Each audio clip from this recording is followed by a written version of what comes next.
Hello and welcome. This is Emergence Protocol, a Marvel heroic role-playing game. My name is Graham Ward. Pronouns are he, him, and I will be your watcher this evening, game mastering our session.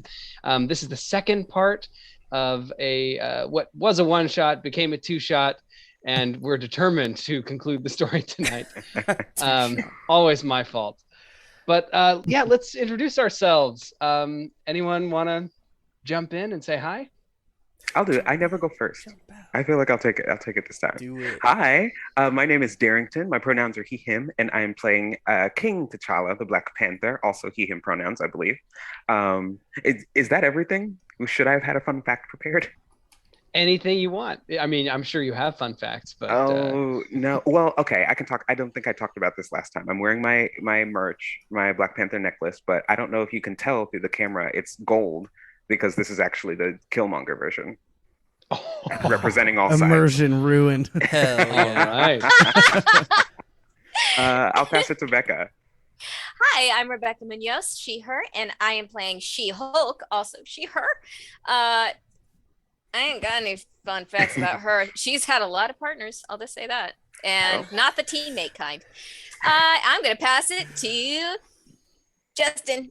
Hi, I'm Panther. Justin. My pronouns are he, him. I'm playing Robbie Reyes, Ghost Rider. Sorry if anybody out there was really excited to see some Johnny Blaze tonight, or some Danny Ketch. We got Robbie Reyes for you because he's the coolest Ghost Rider, you guys. I'm sorry to say. He kind of is. So I'm very excited to jump back into this, and I love Marvel. That's my fun fact. Let's go to Devon.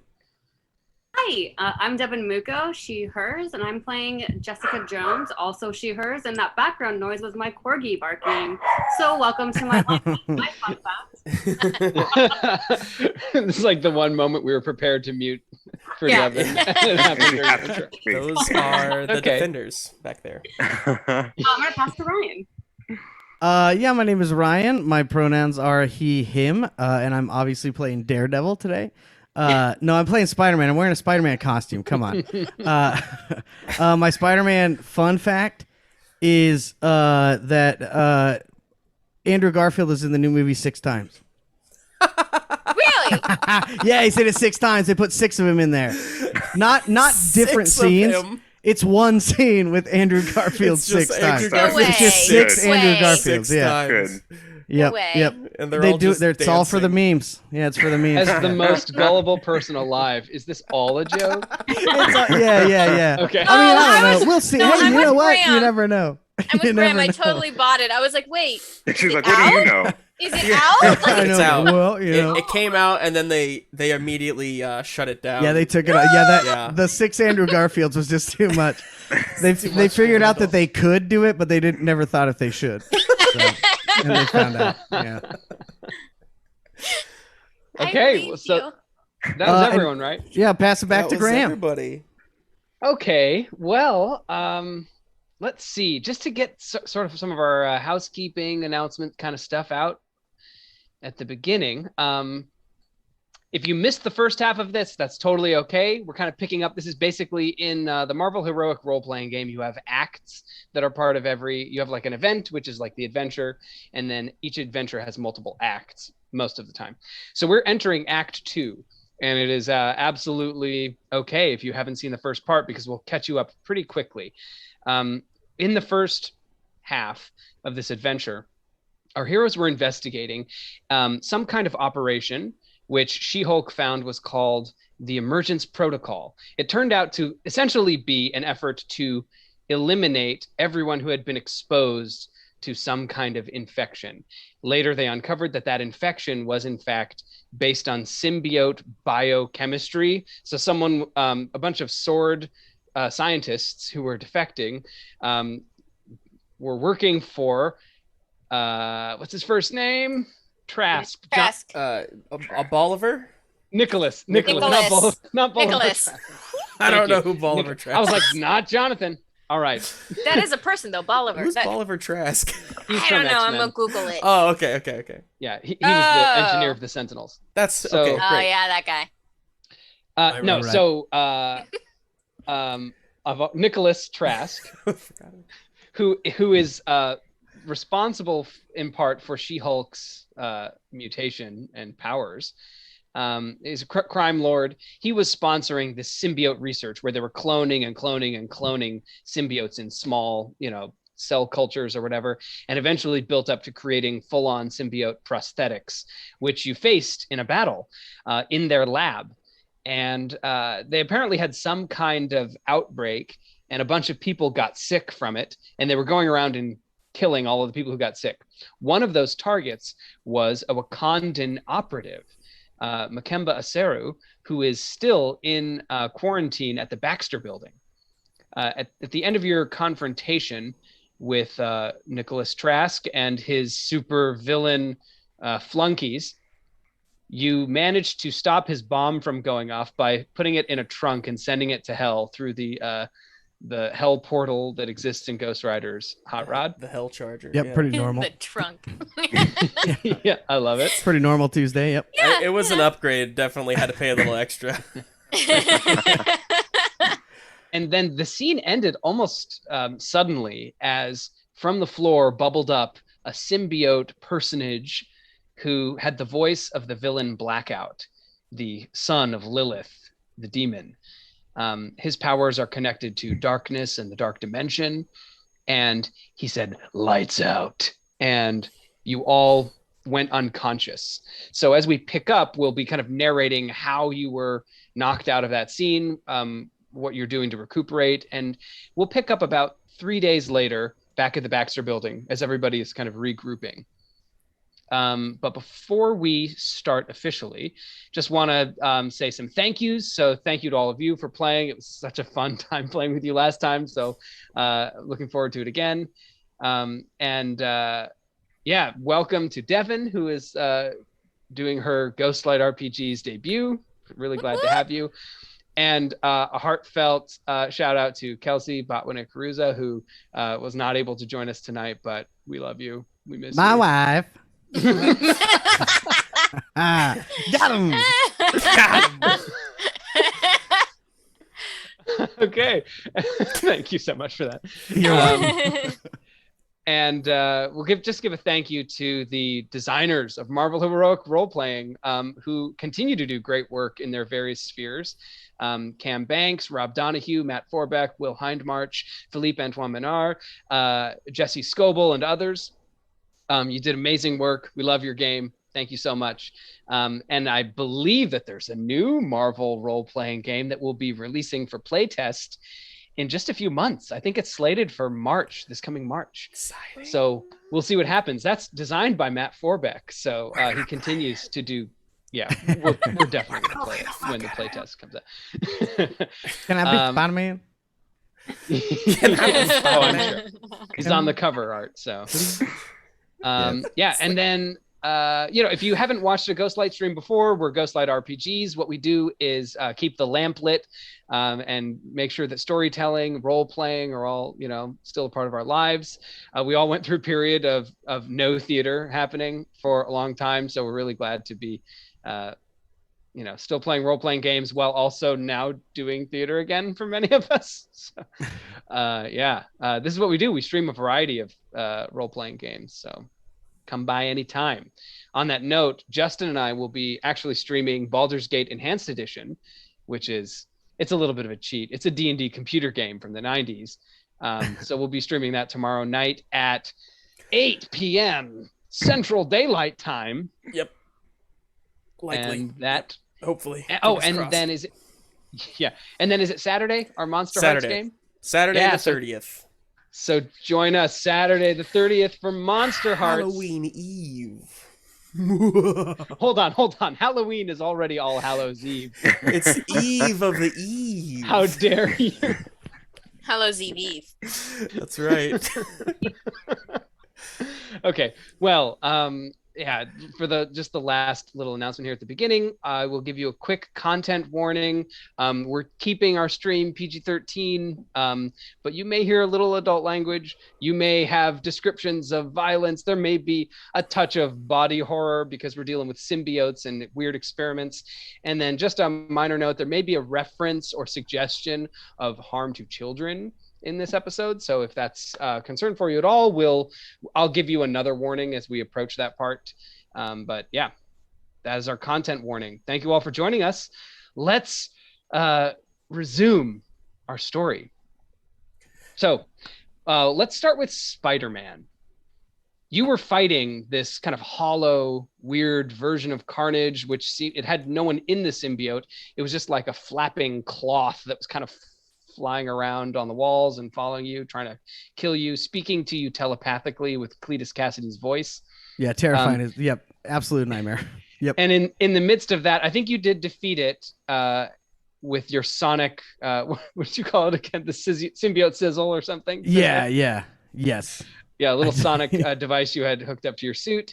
Mm-hmm. And then shortly after that, the room went dark. You heard lights out and you went unconscious. How would you like to regain consciousness? Ooh,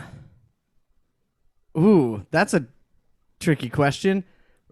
Ooh, I guess restart my brain. I don't know. Like the physical act of gaining consciousness? No. Well, like setting the scene.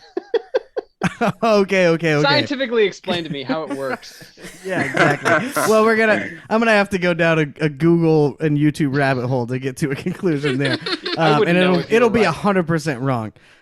But so I think that he kind of wakes up and looks around, and it's just black. There's darkness. It's now sometime later. Okay. But yeah, I'm kind of giving you narrative control over how you're going to kind of make it back to regroup with the team at the back. Okay, gotcha. Okay, so he kind of wakes up and dusts himself off and looks around and doesn't really see an avenue where he can kind of get with his team, and he knows that he needs to get out of there. So he's going to kind of thwip away stealthily and go back to his house so that he can try to contact Mary Jane in some sort of way. So I would assume that would be maybe a phone call. Sure. Yeah. So he tries to finds a nice little rooftop above his house and tries to give MJ a call. Does he own a house or is he renting? I'm just really curious. It's not a house. It's not a house, okay, but it's a curious. home to him. I didn't know. Because Did he MJ's buy a there, so that's house, where the or- home is. Well, of course he didn't know. This isn't like Parker Industries, Peter. It's like This is pizza delivery, Parker. It's like college Peter. So it's like before he's, established, like pre-Civil War Peter. In my mind, anyways. But so he's renting an apartment. It's fine. It's nice. But he finds a little perch and he calls MJ. Peter? Are you there? Hey, yeah. Where have you been?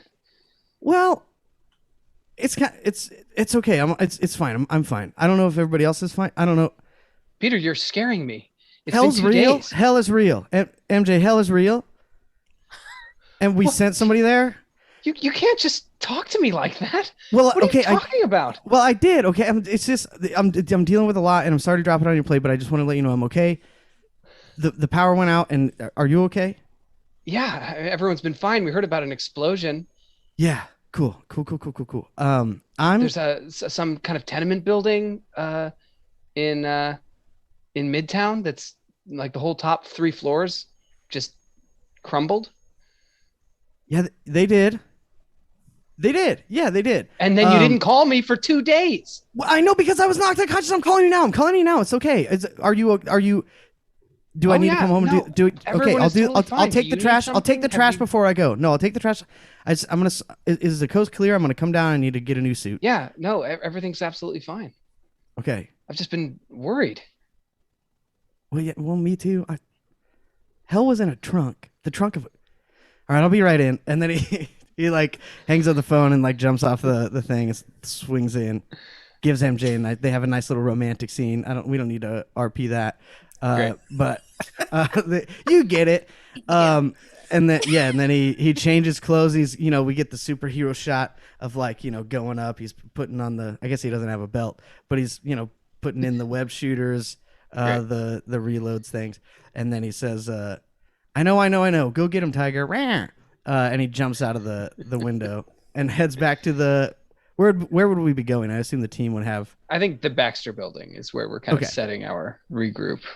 That the Wakandan who had been infected was being quarantined there. Okay, cool. Yeah. So he goes to the Baxter building and thwips away. Okay, awesome. How about Black Panther? Ooh, okay. Well, first question, that Wakandan operative, does she need to stay there? Because I would love a part of Panther's journey to be able to take her home. Yeah, sure. Well, you'd want to check on her state. So as you kind of wake up, dust yourself off, glance up and see that the building that you just have been ejected from, the top 3 floors are basically just gone. The rooftop that you would use to enter no longer exists.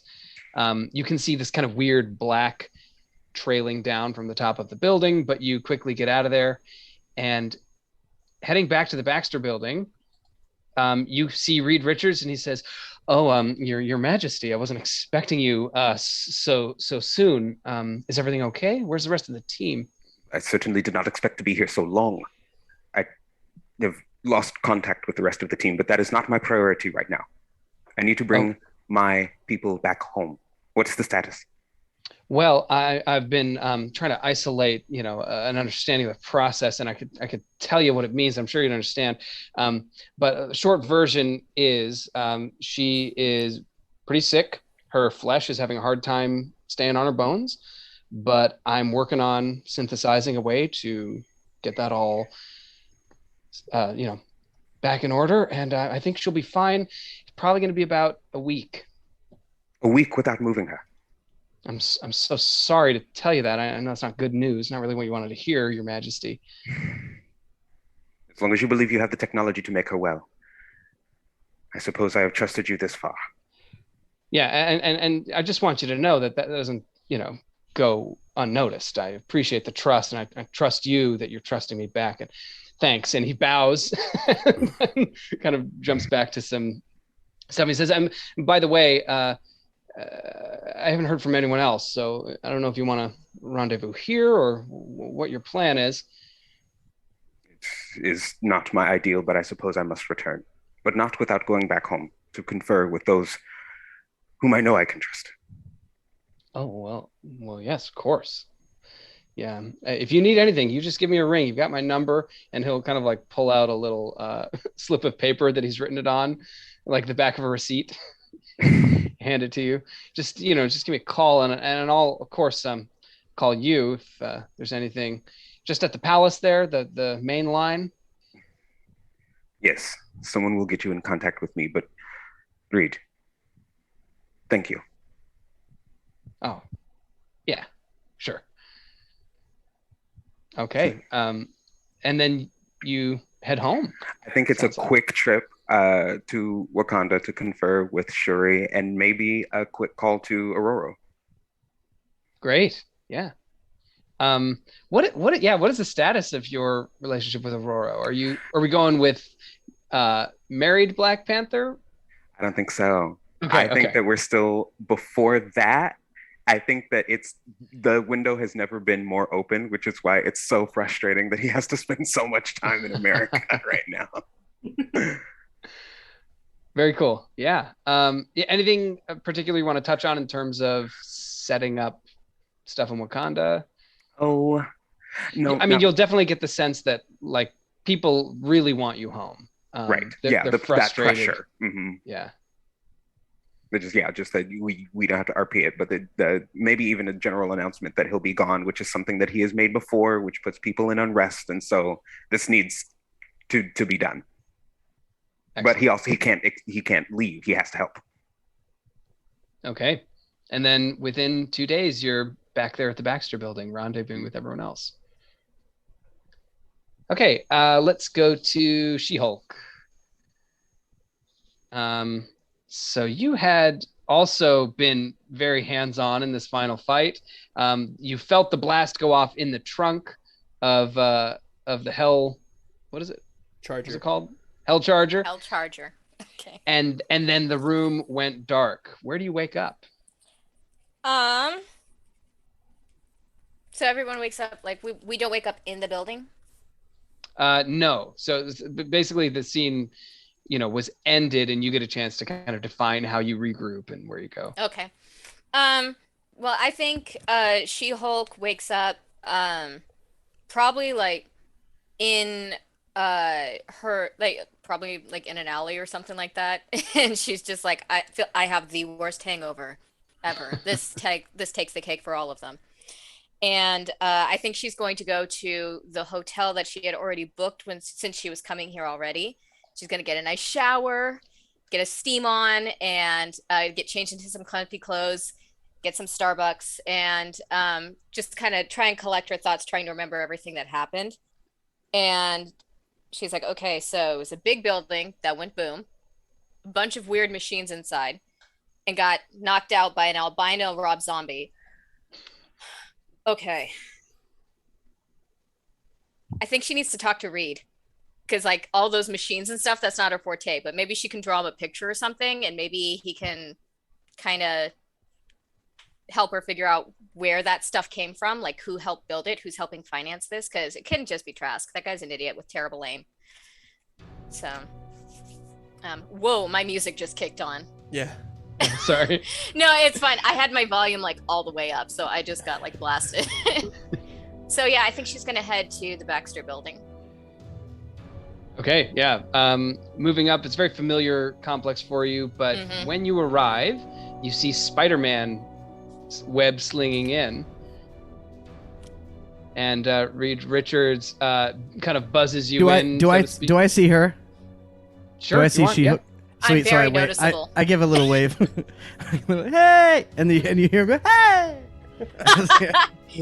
Great minds think alike. I guess I'll take the elevator. Okay, yeah, Reed Richards. Hey, Jennifer, just come on in, and he'll bring you up through the elevator. Thank you. He says, oh, you just missed T'Challa. He was here a minute ago. Aw,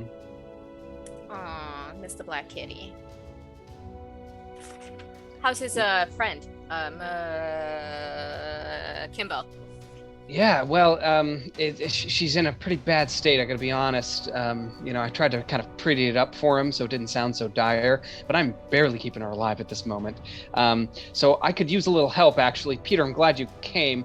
You have any insight on this? And he'll kind of like show you a few things that, not that biochemistry is by yeah, any means of course, Doc.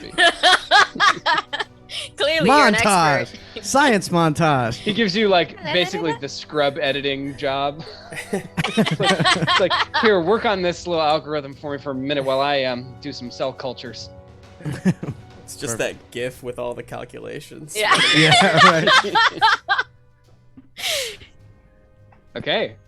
Anything else for She-Hulk in terms of stuff you want to like set up? Everyone, by the way, your stress levels all step back by 1. So if you have like a D8 stress or something, it'll step back to a D6 in that example.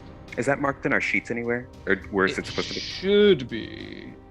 If it's not anymore, then I think you may not have taken stress. Yeah, Thank you. I have no stress. I have no idea how that is, but I don't worry. Graham, when it gets down to a D4, is it the situation where you add it to your next roll, or does it? I think if it's D4, it still stays. Okay.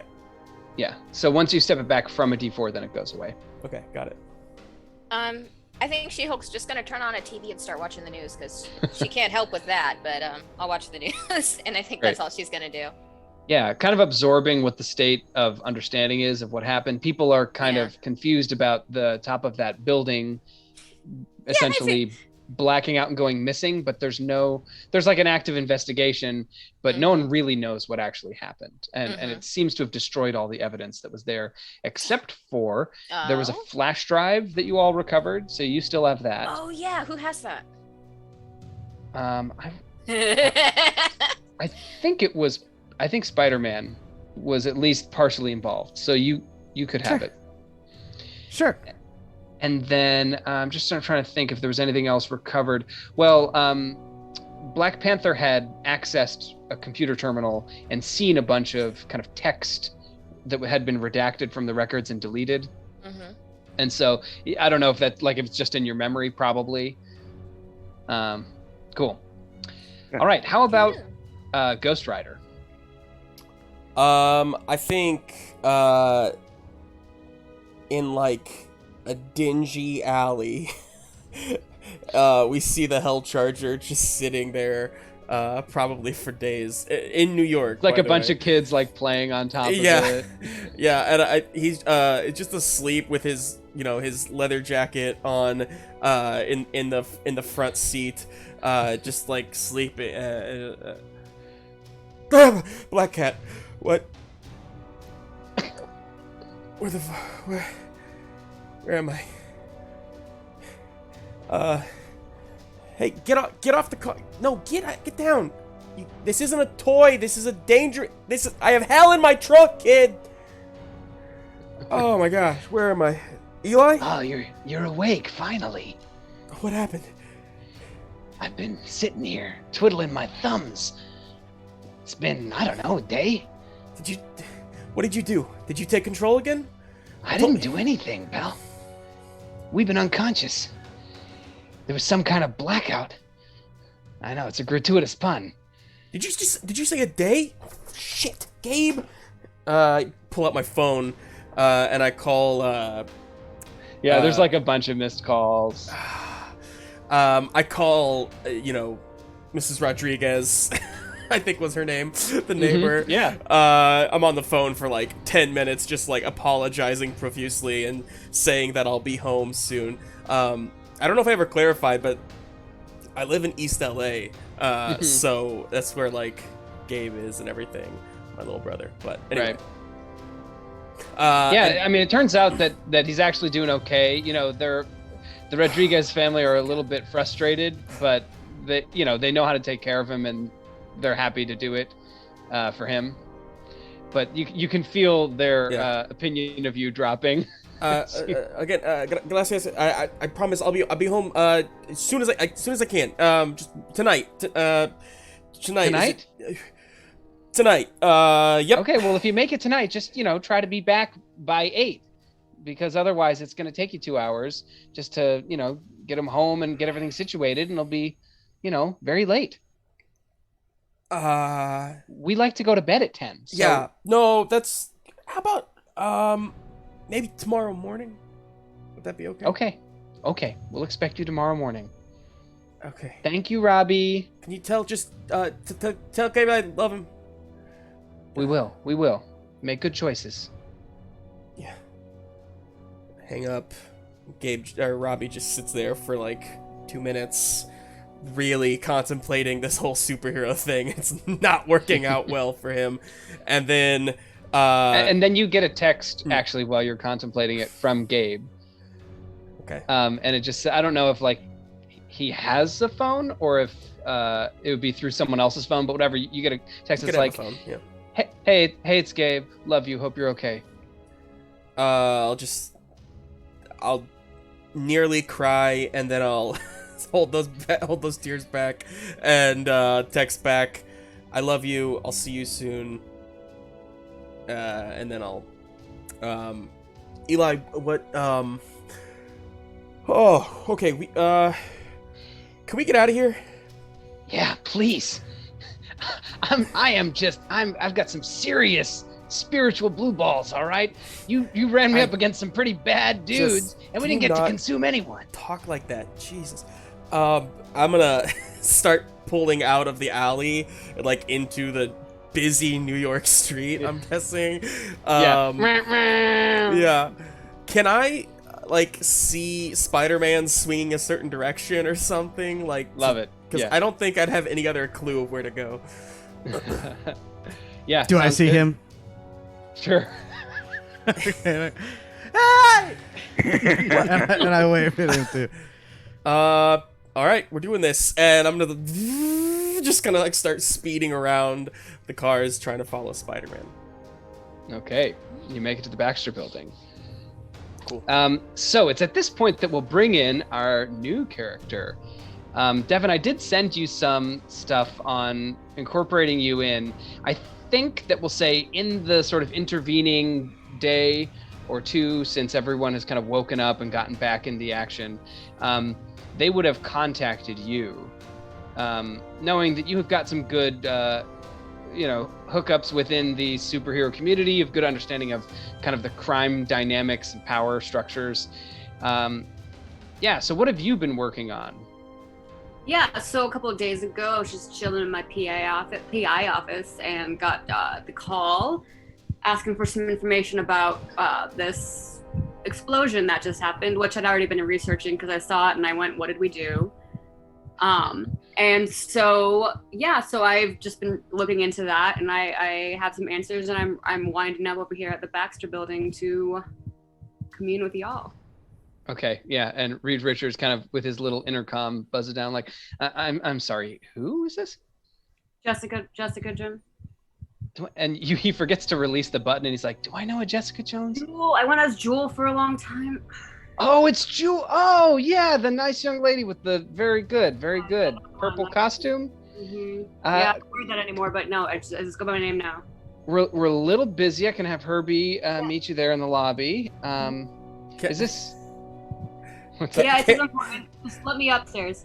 I don't think I've been to the Baxter building either. Can I just be waiting patiently behind her, like Perfect, waiting for? perfect.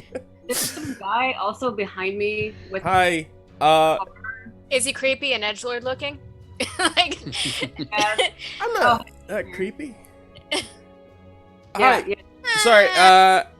I'm Robbie. I saw Spider-Man come this way. Yeah. Is that- They told me that you were on your way. Come on in. All right, and I'll. Cool. So like him in, but not being serious. No, they'll let you in. They'll let you in. Okay, I'm going upstairs.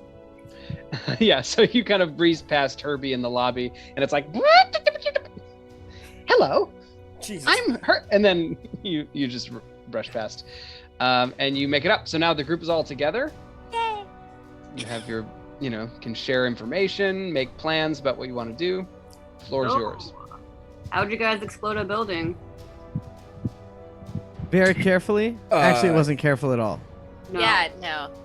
I'm still not sure. Hey, so hell, What? that's real. Are you talking to me? I'm sorry. Yeah, I'm talking to you. Yeah. I think Robbie's like eating a banana.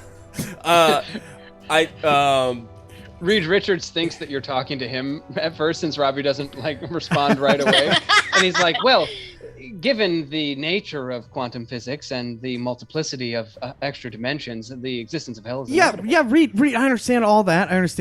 But I'm saying that I saw hell. It was in the trunk of a Dodge Charger. Wow. Yeah. He grins. Oh, It's parked. Yeah. I didn't know where to park it. Do you guys do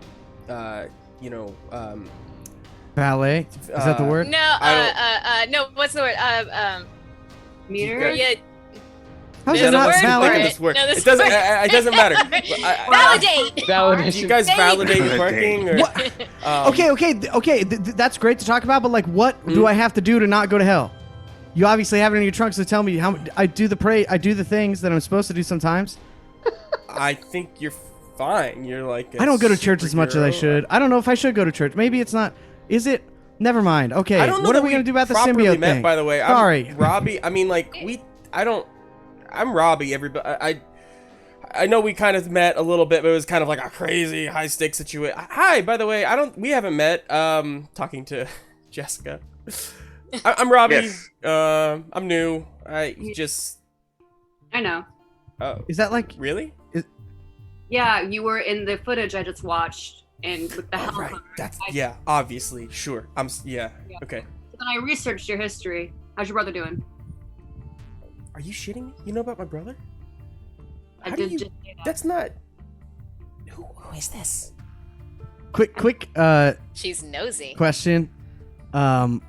We saw Robbie used his full ghost face, right? Oh yeah. Okay, cool. I just wanted to make sure.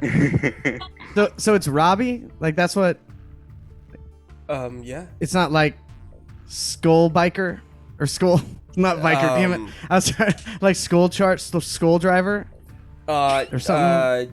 No. Well, I mean, people call me the Ghost Rider. Yeah. Oh, that's pretty okay.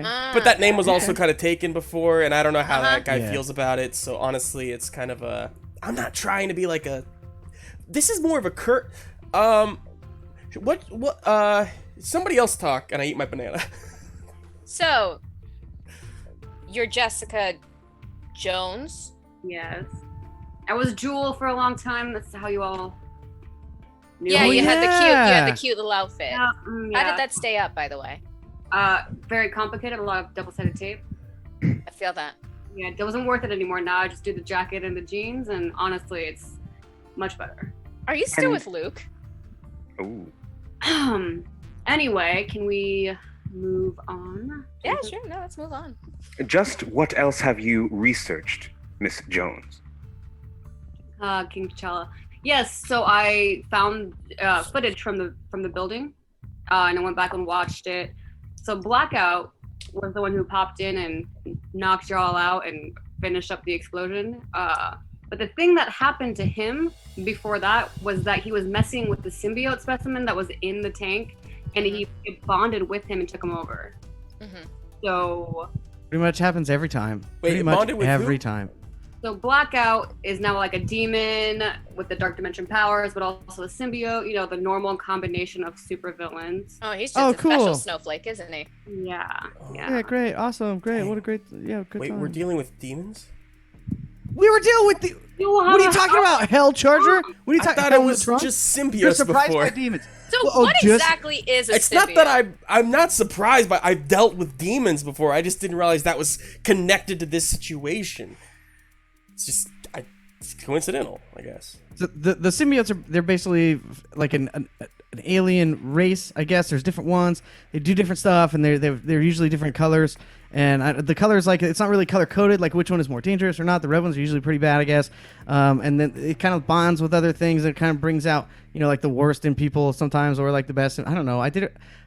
Okay, guys. So I don't usually talk about this, but like there was a time where like I did like mess around with symbiote stuff. Like I did. I was just like messing around with it. I didn't want to do symbiote stuff, but I just did it. And I think it's good to branch out sometimes. But it was bad. It was bad. I did a lot of dumb stuff. I did a lot of You bad were a stuff. teenager. A lot of us had a reckless phase. Some of us got blasted with cosmic radiation at that time. Yeah, and some of us accidentally got an alien attached to their DNA, and that's okay. Yeah. And some now of we're us here made a deal dealing with this problem. There's serial killer uncle and got help powers. I'm sorry. I got a blood transfusion. I had a car. Hey, is Black Cat coming or I don't see her. Is she like on her way or is that? I haven't heard from her at all, to be honest. Eh. Gotcha. Sure. Of course. Superhero stuff. or whatever. Mercurial figure. King T'Challa, how did you get your? I mean, everybody else said, I He's got bit by a rich. spider. Oh, Some of us have our titles bestowed upon us because we earned them. That was uncalled You're- for. oh damn. No, oh he damn. ran. Okay. I mean, Okay. you're also born, a prince. So, I was born with a chip on my shoulder and born with a country to protect. mm, Human, Sexy. demon, alien, whatever we're dealing with, it is a threat to all of us, it seems. Speaking Yeah. So how do we stop it? threats to Wakanda, T'Challa. Akebe, does she sound familiar to you? Yeah. Yes. Why? She's in town. Right now. Yeah, a couple of days ago, she was over at a residential care facility for orphaned children over in Sunset Park. Yeah, and let me just fill in some background here that Achebe, he had been connected to the stuff that was researched by this Wakandan operative who is now infected. And so that was like her mission, was to discover what Achebe was doing in New York. Achebe is not from Wakanda, but from a neighboring country, and long ago developed some kind of powers that were connected to evil, like doesn't age, lots of creepy things, and has always been kind of a in the network of Wakanda's enemies, always there supporting people who are attacking and undermining the country. Ooh. While they're talking, can I kind of like step away a second and just under my breath talk to Eli and just Yeah. Did you know we're dealing with a demon here? Yeah, didn't I tell you we're going after the real stinky ones? Just follow your nose, my friend. So, do you know where they are? Like, can you lead us? Oh, I can feel something. I mean, there is something going on in that care facility. Okay, care facility. Got it. Yeah. Listen to the chick in the leather jacket. Okay, yeah, thank you. Cool, thank you. Hey everybody! Are you? What? This is. Is this like a mental conversation, or are you like just standing in a corner mumbling to yourself? I'm definitely mumbling to myself in a corner.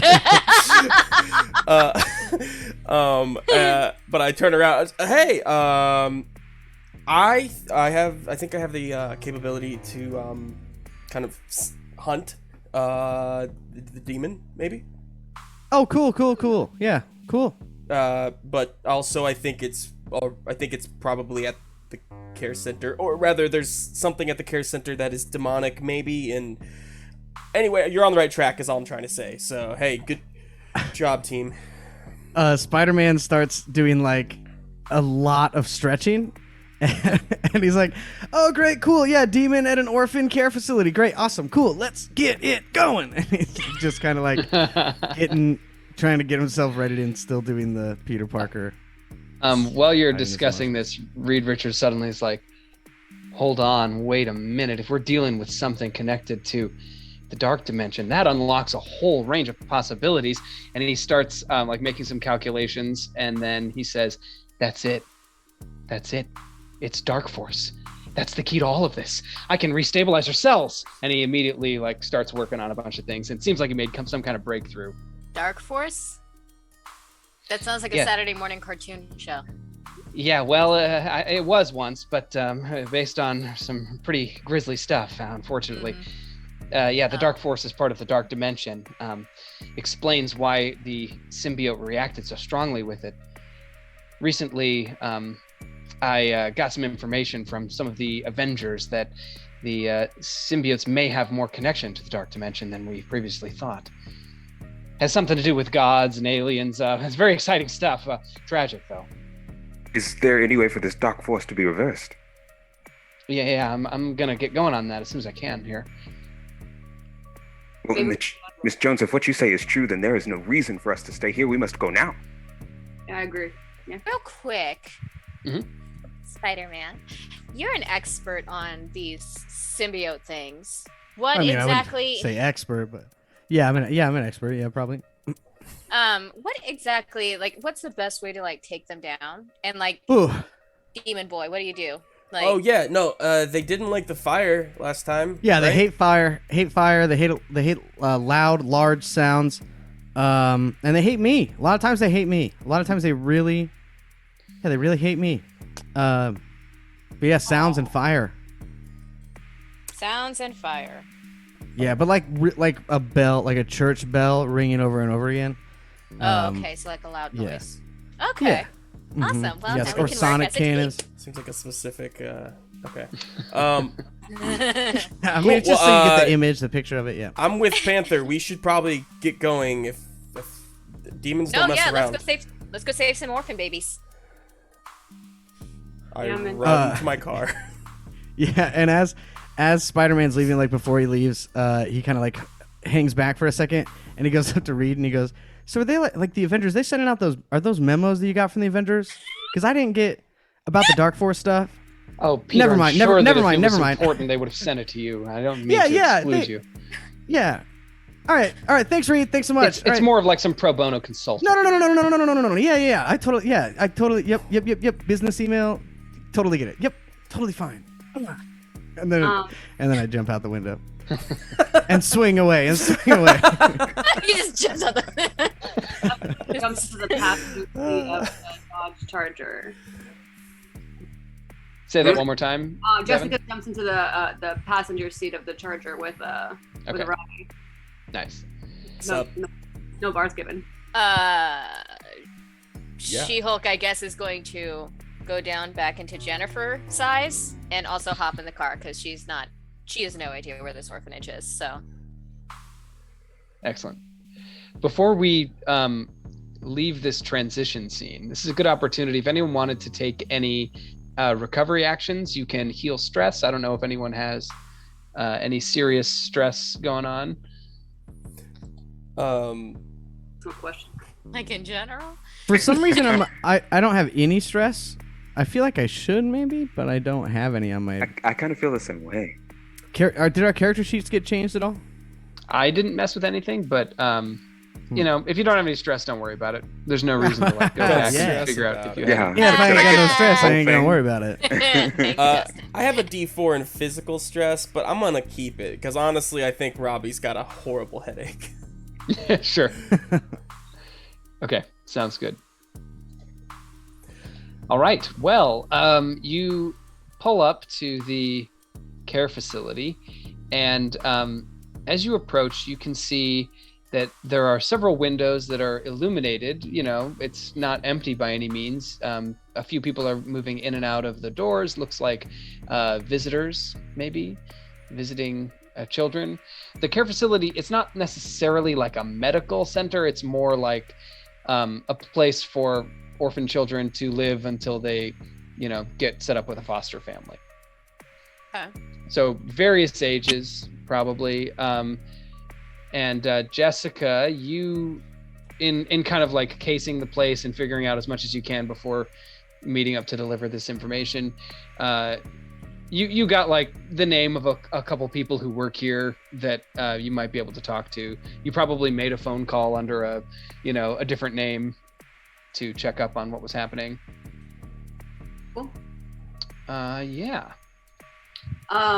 So we can, if you guys want to follow me, I already made a couple phone calls up ahead, so we'll just go on in.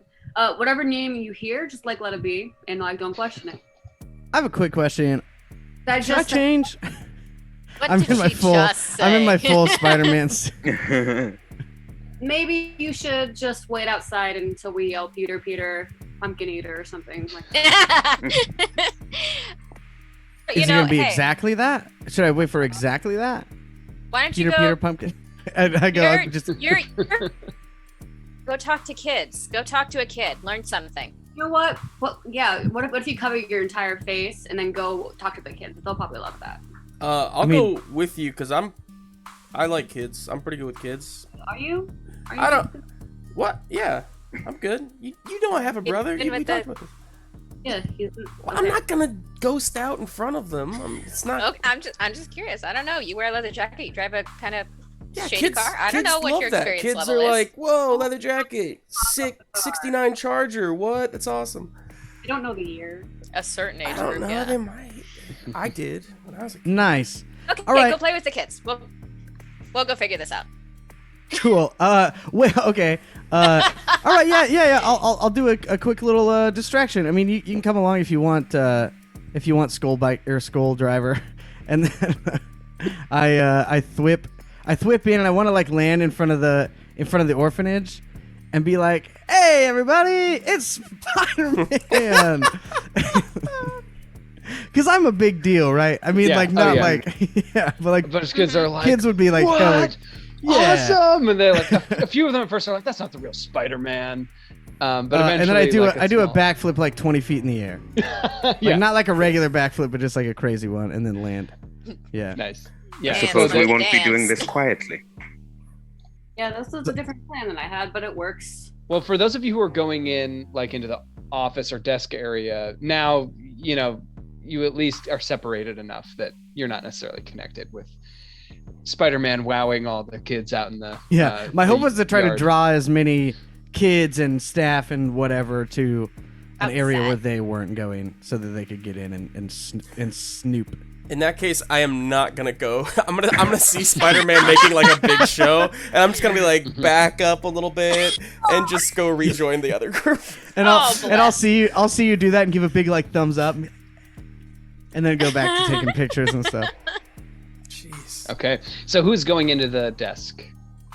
Jessica, Jennifer, T'Challa, and Rob. Okay. Yeah, and is that too many?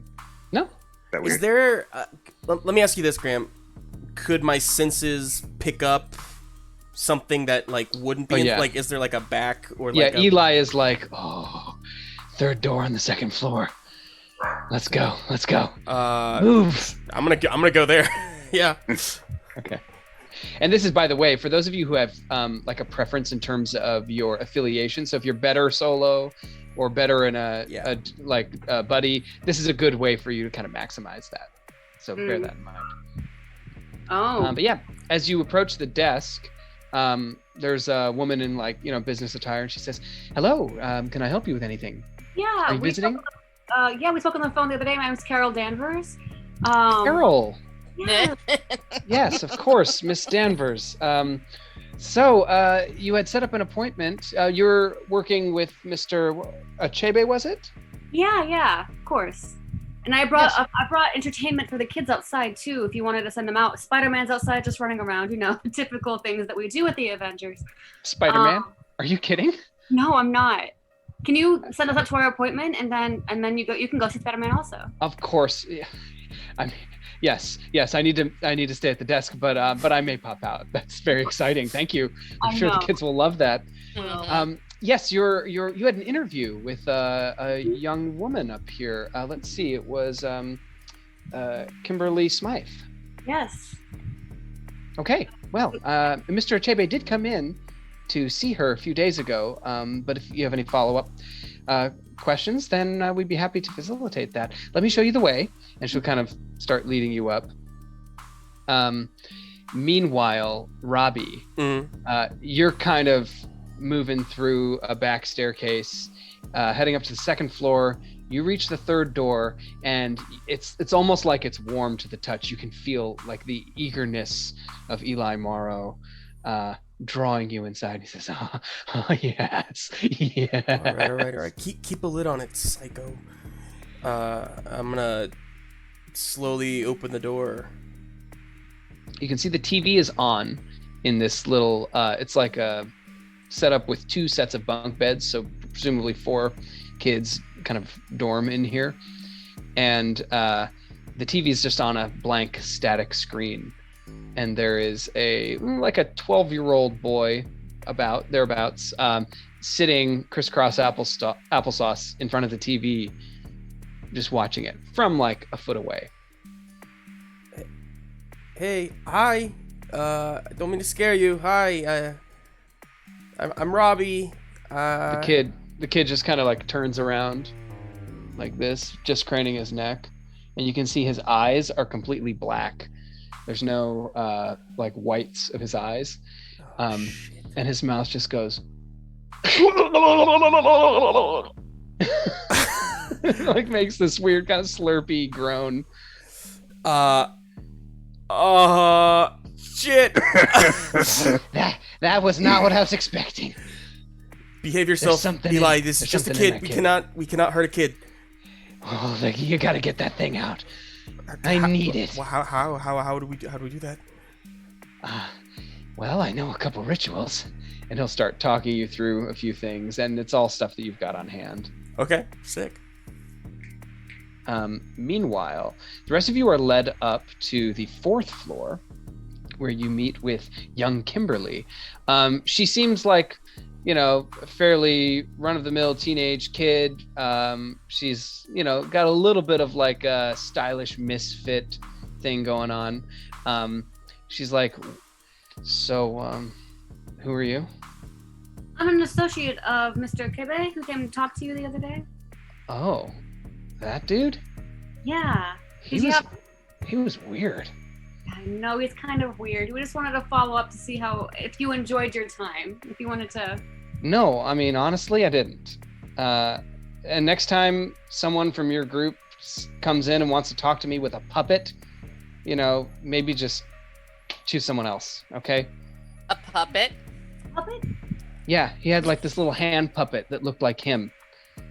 And he only spoke through it. It was really weird. I thought it was some kind of therapy technique. Huh. That's one for me also, actually. Yes, that actually wasn't a part of the Process. experience that you were supposed to be having. What exactly did he say with this puppet? He didn't touch you, did he? No, the puppet just kind of asked me a bunch of questions about my family history, and I answered them, but I didn't really want to elaborate too much. And eventually he ran through like 3 pages of questions and then he left. Interesting. I am quite good friends with Akebe. I'm sorry. Could you tell me exactly what it was he wanted to know? The last couple questions he asked you before he left. Well, he wanted to know if my parents had ever been outside the country before they died. He wanted to know, foster history. I told him a couple places I've been, and asked like what bands I liked, what movies I've been watching. It was really weird, man. I apologize for his behavior. Did he give the puppet a name? No, he just kept talking to me through this. Yeah, he would talk and move the puppet's mouth. Mm-hmm. But it was like he was doing this little voice. It was kind of creepy. Huh. Kind of a surprise that you all let him come talk to people. Well, we sometimes do outside hires. He's kind of on probation. This is kind of his last test. We are sorry again for intruding on you this way, but one more question. Did Akebe mention anywhere he might be going next? Or did he talk with any other kids? Yeah, he did. He did a few other interviews, actually. I don't know if it was the same day, but I've talked to a couple of other people that saw him. He didn't say where he was going, but is he like a priest or something? Does he work at a church? He was wearing one of those, I don't know, is he Catholic or something, but he had a little collar. Oh. You're not all part of the Catholic family placement? I'm just an attorney. We work in separate divisions. Yeah. Okay. All right. Well, thanks for not bringing a puppet. Is there anything You're else? welcome. Because we're gonna run out and grab some sodas. Spider-Man's out front if you want to go witness him be the amazing Spider-Man. Spider-Man? Mm-hmm. Yeah. Wow. What? She's like looking over at the window trying to see. Yeah. Well, how about you get downstairs and you like go all the way outside and go watch him do the stuff he does. Mm-hmm. All right, let's go. And she kind of like grabs a book bag, heads out.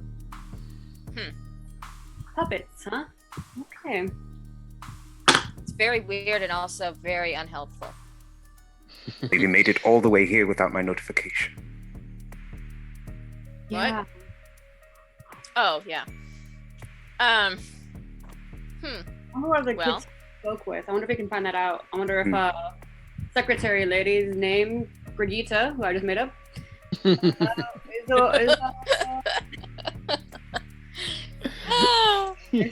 yeah. Brigitte I would wonder what probably. her family history is. I wonder if she's got like Brigitte a file or something. Spider-Man, you're out in the yard. Kids are like, Yep. shoot the webs, shoot the webs. Do the web. Okay, yeah, and he's kind of loving it. Spider-Man's kind of loving it, and he's just like, "Hey, anybody got a bottle? Like a bottle? Just throw it in the air.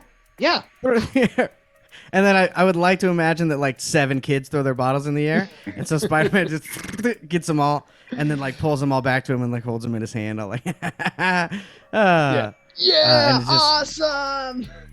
yeah, just hamming it up. And then he's like, maybe I'll take the mask. Oh no, I'm not gonna do it. He's like keeps Oh, talking come about on, taking his come on. mask. Who are you? No. Oh, I'm Spider-Man. You're so cool. And do we have we have a communicator thing, right? Sure. Okay, so I want to kind of discreetly be like, hey, do you guys need more time? Because this is like. Yeah, not time for Pumpkin Eater. Keep out there. Yeah, keep. You're doing great, sweetie. We need more time. Okay. Have you guys ever seen me do a backflip 20 feet in the air? I did that. That was the first thing I did. Yeah, you did that. Okay. There's like a small group of kids forming that are like really like not happy. They're just like heckling. They're like, nah, Spider-Man is so boring. Is it? Oh, am I boring? Oh, am I boring you? Yeah. Why don't you web sling up to the top of the building? But I'm not even gonna do it. I'm not gonna do it because then you're gonna get what you want, and you're having a poor attitude. And kids, you shouldn't have a poor attitude because if you have a poor attitude, guess what? You're gonna get taken off the vendor's memo list. I don't. Sorry. It's been a rough day. It's been a tough day. Okay, all right, guys. Yeah, all right. And then I web sling up to the top of the building and then Great. come back down. Be like, cool, satisfied, awesome. I'm gonna talk to kids who like me, and then I go over to the kids who are super excited. Perfect. All right, and then Robbie. So you've got a few different some candles lit in the room. This kid is not interfering at all with what you're doing. He's just looking at the TV.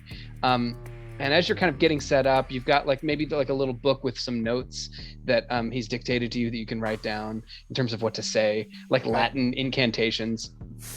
And suddenly the TV screen changes, and it changes to what looks like some kind of cartoon program or something. And in it, you can see a man with a fedora and a trench coat, and he's talking as if it's kind of like a children's television program, Reading Rainbow or something like that. And he's like, and now kids, all you have to do is say these words.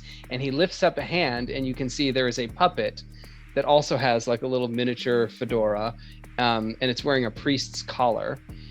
And he starts speaking in some kind of dialect you don't understand. The fuck is this? And he's saying it, just in a few different repetitions. And the kid who is staring at the TV is repeating these words. No, don't. Oh, Eli, are we ready? Are we ready to do this? Yeah, I think everything's good to go. Look, you swear to me right now this is not gonna hurt this kid. I mean, it's never hurt them before. But it depends on the demon. All right, I get set up, and I just I say to the kid, I'm gonna save you, okay? It's gonna be okay.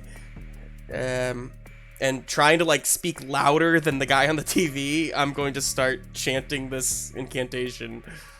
Okay, go ahead and make a dice pool. And this is specifically for a social interaction. So whatever you think works narratively with that, you're basically going to be rolling against the doom pool. Okay. In an effort to overcome the force that has taken this kid over. Okay. Okay, so yeah, I got my solo D10. I'm devoted brother because I think that would play into this. I'm treating this kid like I would my little brother, and then boy oh boy, none of that stuff helps socially. I'm like a tank in battle, and not much else here. Right. Could I? No, that's for the Hell Charger. Shit. Menace? Would Menace have anything to do with this? Yeah. You're scaring the demon out. Right. Okay, and then I'm gonna yeah, okay. Cool. It's only 3 dice, but we'll go for it here. I'm gonna roll. Cool. Sounds good. Okay, so I can't use one of them, so I don't have an effect die, but I did get a 12. I'll activate that opportunity. Can and I... D6 to the doom pool. Okay. Can I spend a plot point to add a die as an effect die? Yeah. Not the No. one, unfortunately. So I think what you'd have to do is... yeah, I think, unfortunately, it's just going to fail with no effect. Okay. Let's see. So I've added a D6 to the doom pool. I will roll the reaction roll just in case something happens, in terms of, like, if I roll a 1 or something, it might help you out. Looks like a 5, a 4, and a 5. So, okay.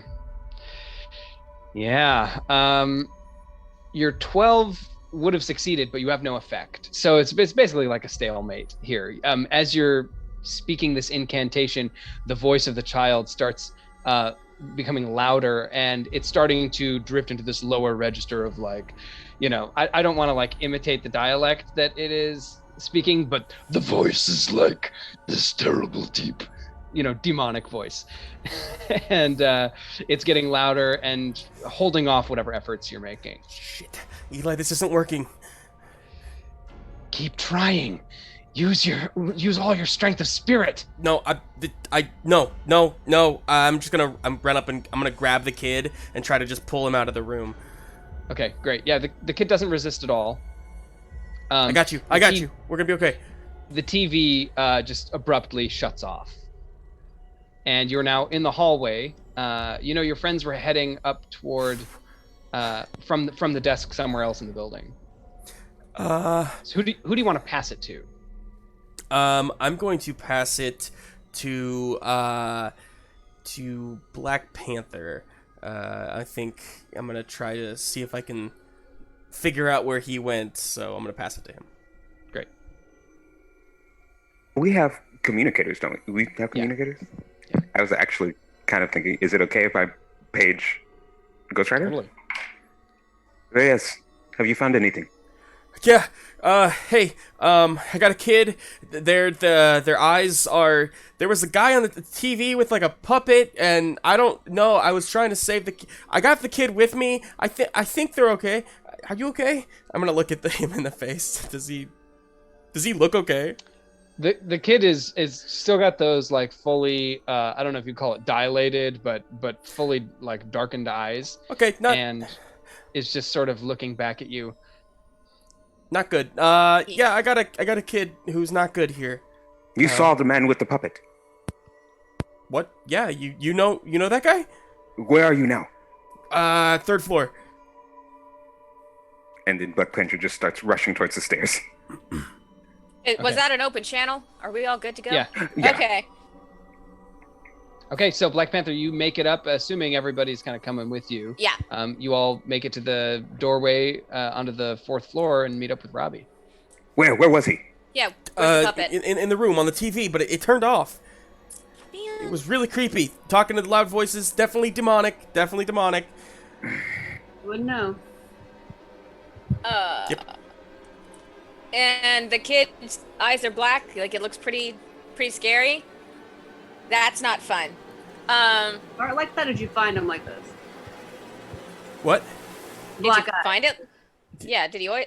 Yeah, yeah. I mean, he was sitting and watching this TV. It was freaky. He was not in his right mind. He sounded like still not in his right mind. I was trying a ritual to try and break free of this. I think he's possessed. Did you try slapping him?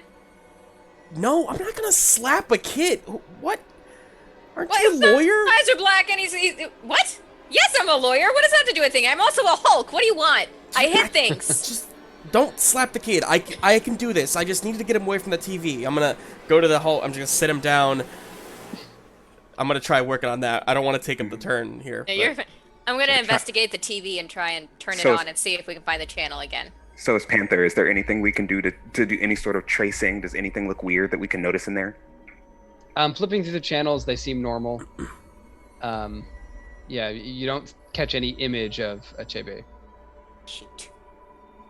I'm gonna kind of run down the hall a little bit and see if I can hear anything in any of the nearby rooms to see if anybody stayed.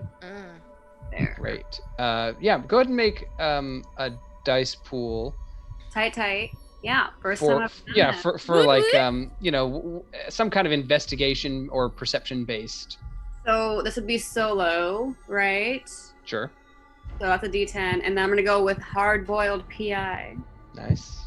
So that'd be a D8, D4. Yeah, plus- yeah. The distinctions are all D8. Okay. And then power set wise, I'm gonna go with enhanced durability. No, I'm not. I'm gonna go with superhuman strength and kind of just be like on alert a little bit. Because she's strong and she's just like ready to go. Yeah, maybe you're like, opening doorknobs or whatever to like check through rooms. Breaking open doors. Like ready to get punched in the face. The usual classic thing. Specialty would be covert, I think. Great.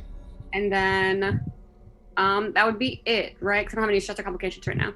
So that is my Perfect. roll. So I'm gonna roll. Ooh. I do this. I did.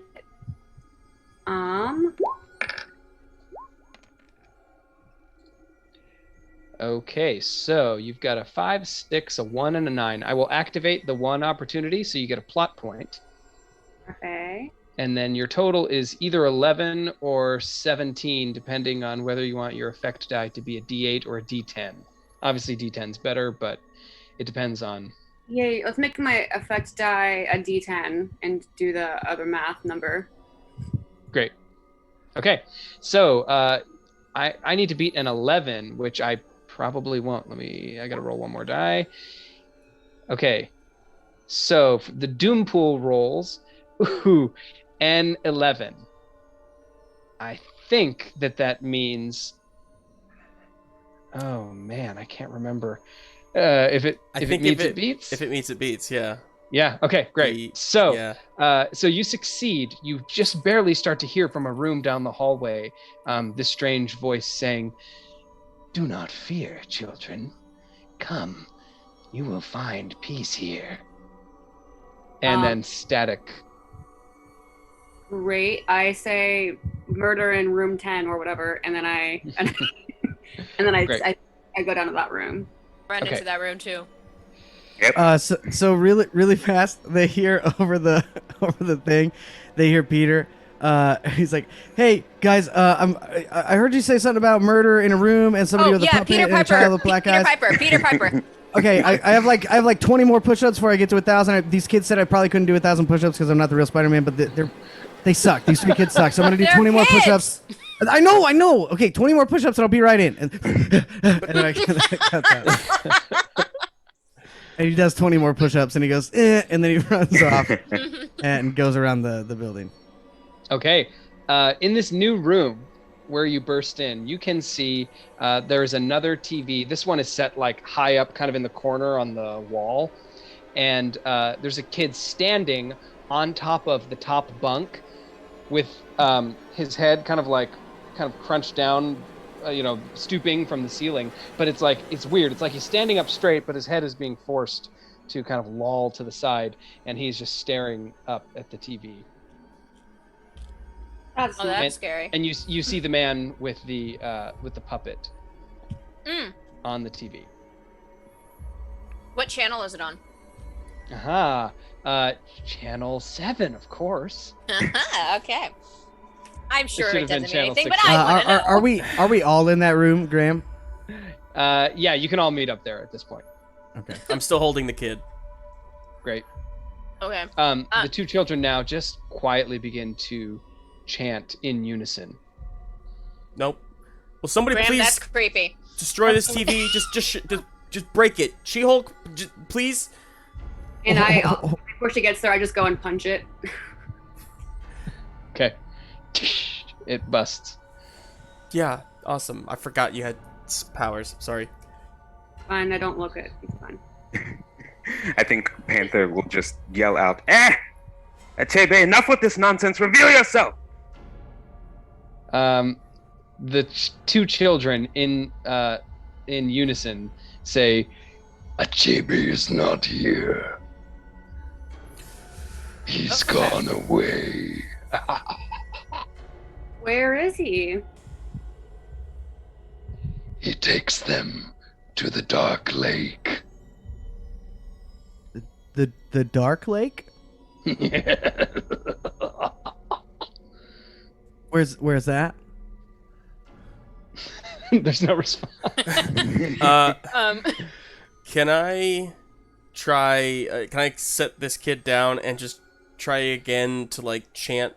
I don't have the candles. I don't have all the stuff I had before, but I'm just gonna like desperation try to like chant to see if I can. Yeah, you can also, if you think someone else might be able to help you, or if you want to help someone else, you can use plot points. So you can give a plot point to someone. Yeah. And they add one of their dice to your pool. So that can go either way. I'm gonna look to She-Hulk. I'm gonna say, lawyers speak Latin, right? Can you read this? Because I wrote it down, but honestly, I don't know how to pronounce it, most of it. I think that's why I went wrong the first time. But if you can do this, and I can help channel a bit of energy to see if we can maybe get this free. Okay. And you've just been gifted a plot point, Woo woo! Justin, by ECAT Carter. Thank you. Thank you. I never Yes. get plot points. So excited. Yeah, 10 points. Aw. Yeah, sure. I mean, we read, I feel, a different type of Latin, but sure, okay, I'll give it a shot. I don't know. Let's see. Maybe we'll get lucky. Graham, are we going to be lucky? Let's hope so. She's just gonna look out of the panel at you. I'll let you roll, Rebecca. I'm gonna spend a plot point to give you. What can I give her? Any of your dice that you would have added. I'm gonna add Hot Rod Hellspawn for you, which is a D8. D8. Just because I'm using my hell powers. Alrighty. You know, my hell powers. Okay, so don't be mad. I'm trying to remember how this works. The Crusading Attorney. Where do I find the dice for these? So you can basically, each of your distinctions will be either a D8, or if you're using them as like a way that they're holding you back, you can do a D4 and gain a plot point. But if you're trying your best to succeed here, you can just add a D8 for one of your distinctions. Okay.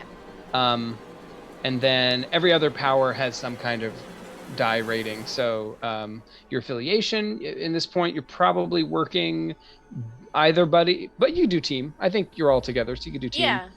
So D10 for that, D8 for the distinction. Which one you were going to go with? Crusading Attorney? Yeah. Nice. Okay, and then pick any powers you think apply. If not, that's okay. You can add one of your specialties too. In this case, like actually psych might help. Yeah. And so that's going to be And then remember an extra D8 for Oh, sorry. That's my bad. you're good. And an extra D8 for the die that Ghost Rider just gave you. Oh, right. What was that again? D8. Yeah. You can just click on any of those yellow buttons that say add D8. Okay. I'm so sorry, guys. No, you're good. It's tricky to look at and kind of get used to again. Yeah, it's just a lot of reading. Ooh! Ha ha ha! This one says when you use legal expertise to aid another character. Booyakasha. All right, so you get experience points. Sick. Okay. Yep, 1 XP. Alright, and that's gonna be... I think crime is not gonna do anything.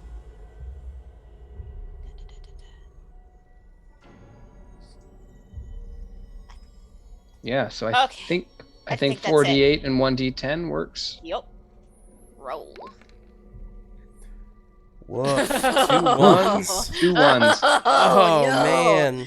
Oh, So God. I'm gonna activate both of those opportunities, which lets me add a d6 to the doom pool and then step it up to a d8.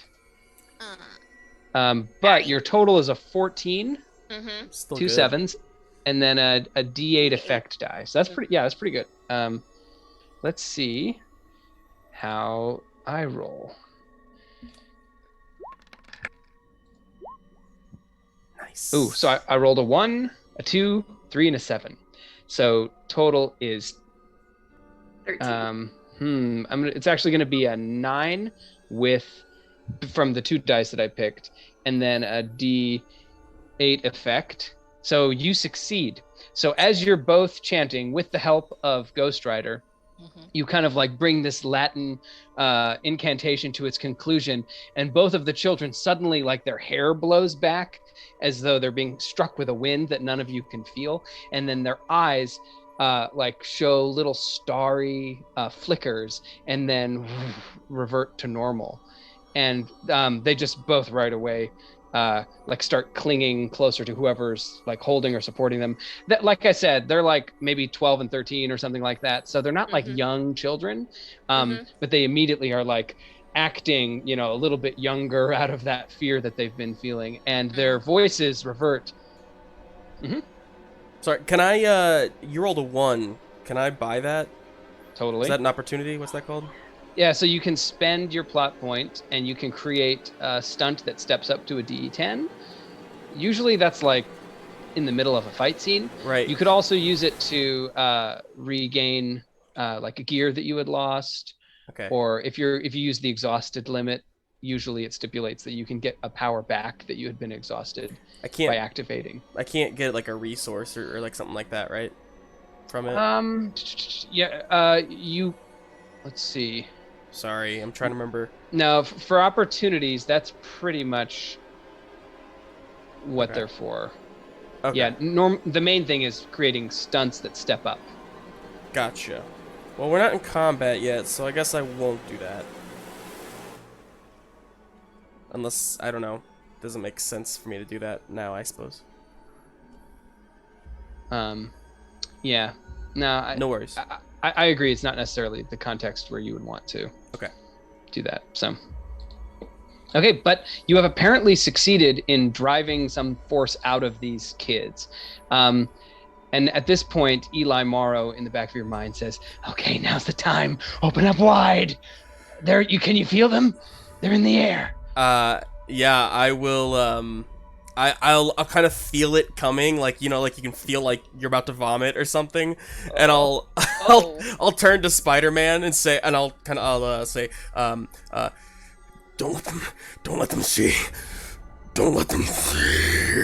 Okay, and then Spider-Man like takes the kids like really quickly and just kind of grabs them by the shoulder and it's like, "Hey, it's Spider-Man! Hey, I'm Spider-Man, your favorite Spider-Man!" And then I like walk him out the door really fast, like, "Look at me! Look at me! Look at me!" The whole time. Spider-Man? Yep, Spider-Man. Oh, you know, thwip. Let's do it. And then I like walk him out the door. Like Great. a golden retriever, it's amazing. And then, Ghost Rider? And then I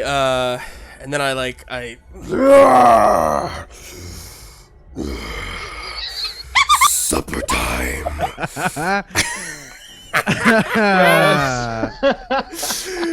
Well done. And I want to eat these demons. Okay. Yeah, you These feel their infernal energy kind of swirl in front of you, and then like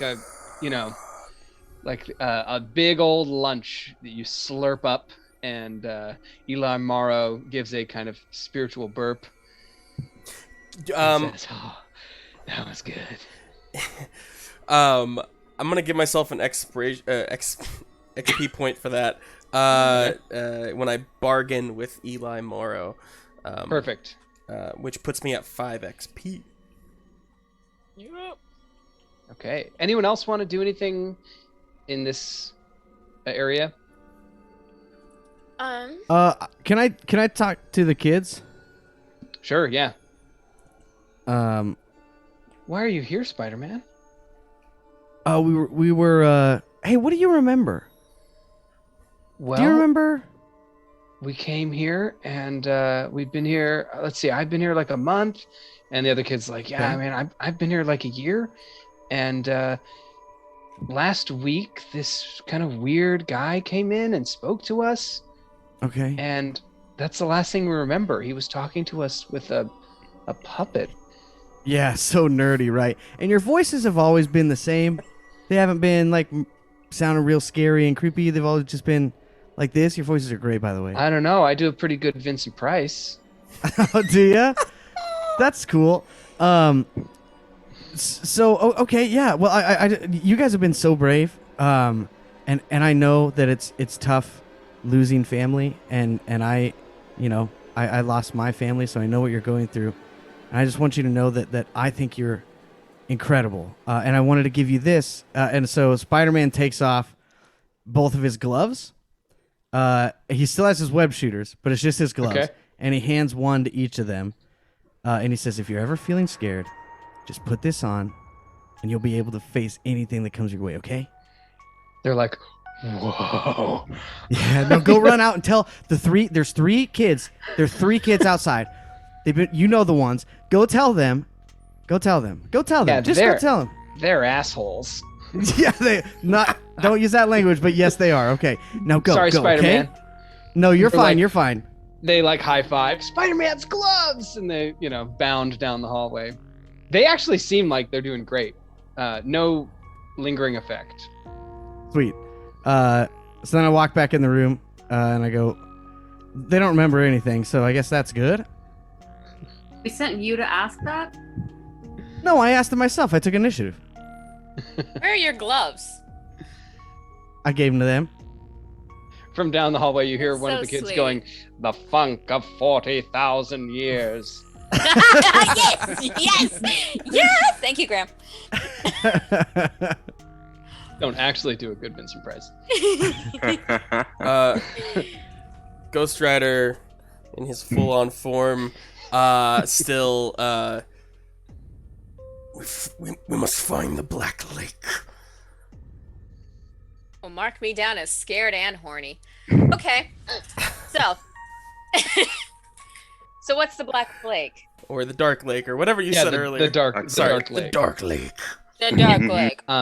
You can hear Eli Morrow in your mind. He's like, just give me a second. I'm getting it. I can lead you right there. And in your mind, you're seeing flashing images of what looks like sparks flying, molten metal running through a track, a big hiss of steam, and iron gantries. Factory. Factory? All right, there's only like 700 of them in the city. Mm-hmm. Can you clarify any more, Ghost Boy? Ghost Rider? I'm just gonna call you Ghost Rider. Can I sense where it might be pulling Yeah, me? exactly. It's not necessarily like you have a map in your brain, but you can just feel yourself being pulled. I just start walking out of the room, and I'll just Okay, kind he's of done. throw back to them, saying, "Let's go." Okay, Spider-Man quickly go. jumps. Spider-Man quickly jumps in front of him through the doorway and makes sure the kids are out of the hallway before he walks through, because he was giving very specific instructions. Yeah. Yeah, and as you're kind of descending back down to the desk, you can hear the woman, was it Brigitta from the front desk, is in the back, the yard of the complex, and she's like, "Where's Spider-Man?" Oh no, she missed you. You never got it. Classic. So Okay.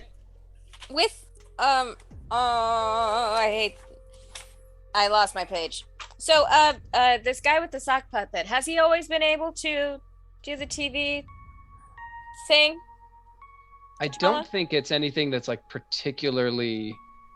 It doesn't ring a bell, I don't think, with you, T'Challa. Yeah. I am familiar with his black magic, but never anything like this. Never anything involving children. So is he doing it through magic, or has he actually got a TV studio? I Did can't you guys imagine. watch the video? Did anybody hear? Did you guys see the same thing those kids were watching? Yeah, we caught it, didn't we? Yeah, a snippet. Yep. When Did it make your eyes become voids? I think it was just aimed at kids. either that or we were not there or watching long enough for it to take full effect. Okay. All All right. Well, I guess to the Let's follow keep this- following. Yeah, we should just keep following a guy who's just walking. I In haven't his stopped. car? Is he waiting in the car? Got it. Yeah, so as you drive the car down, you're currently in, let's see, you're in Brooklyn, in the Sunset Park area, and Robbie leads you to an area in Greenwich Village. So it's quite a distance. It probably is, I don't know, with traffic, could be like an hour or more. And you eventually... To be fair, with all of this at stake, I don't think I'd be waiting in traffic. I think I would be like teleporting. Teleporting and like riding along the like sides of buildings. Also, is this a transition scene? Yeah. I just want to take this opportunity to spend my experience points.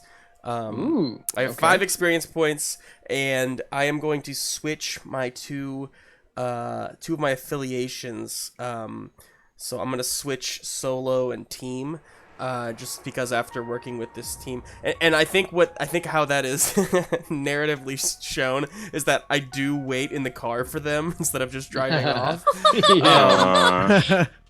That's great. Yeah. Oh. That's actually the perfect use of that experience point reward. Awesome. Yeah, so team player now. That's right.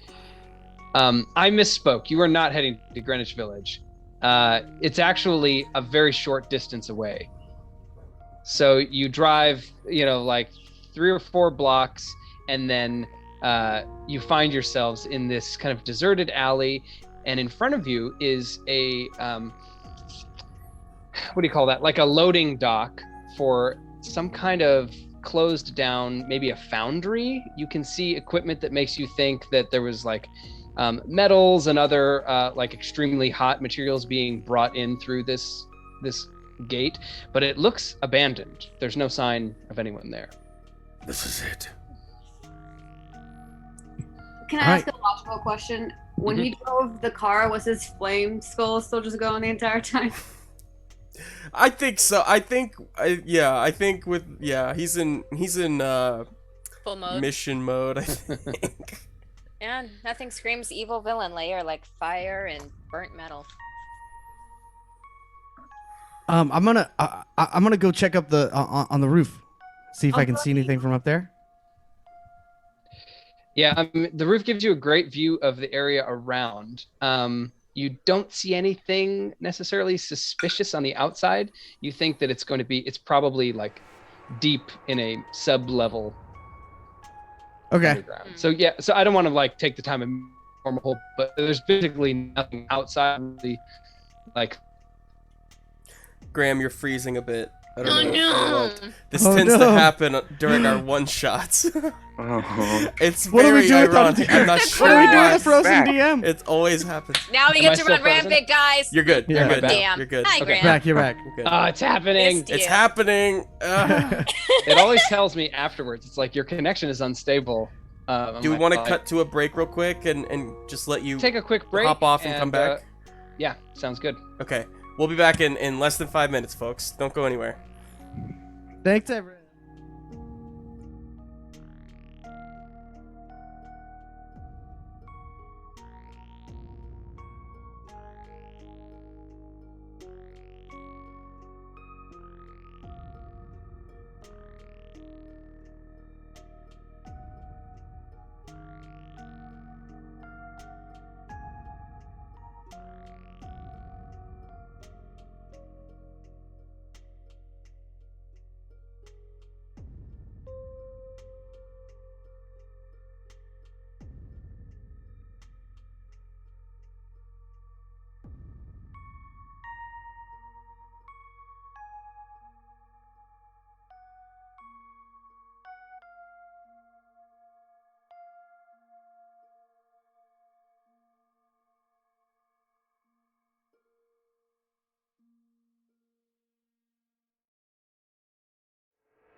Okay, we're back. Hopefully, I'll remain stable in every meaning of the word.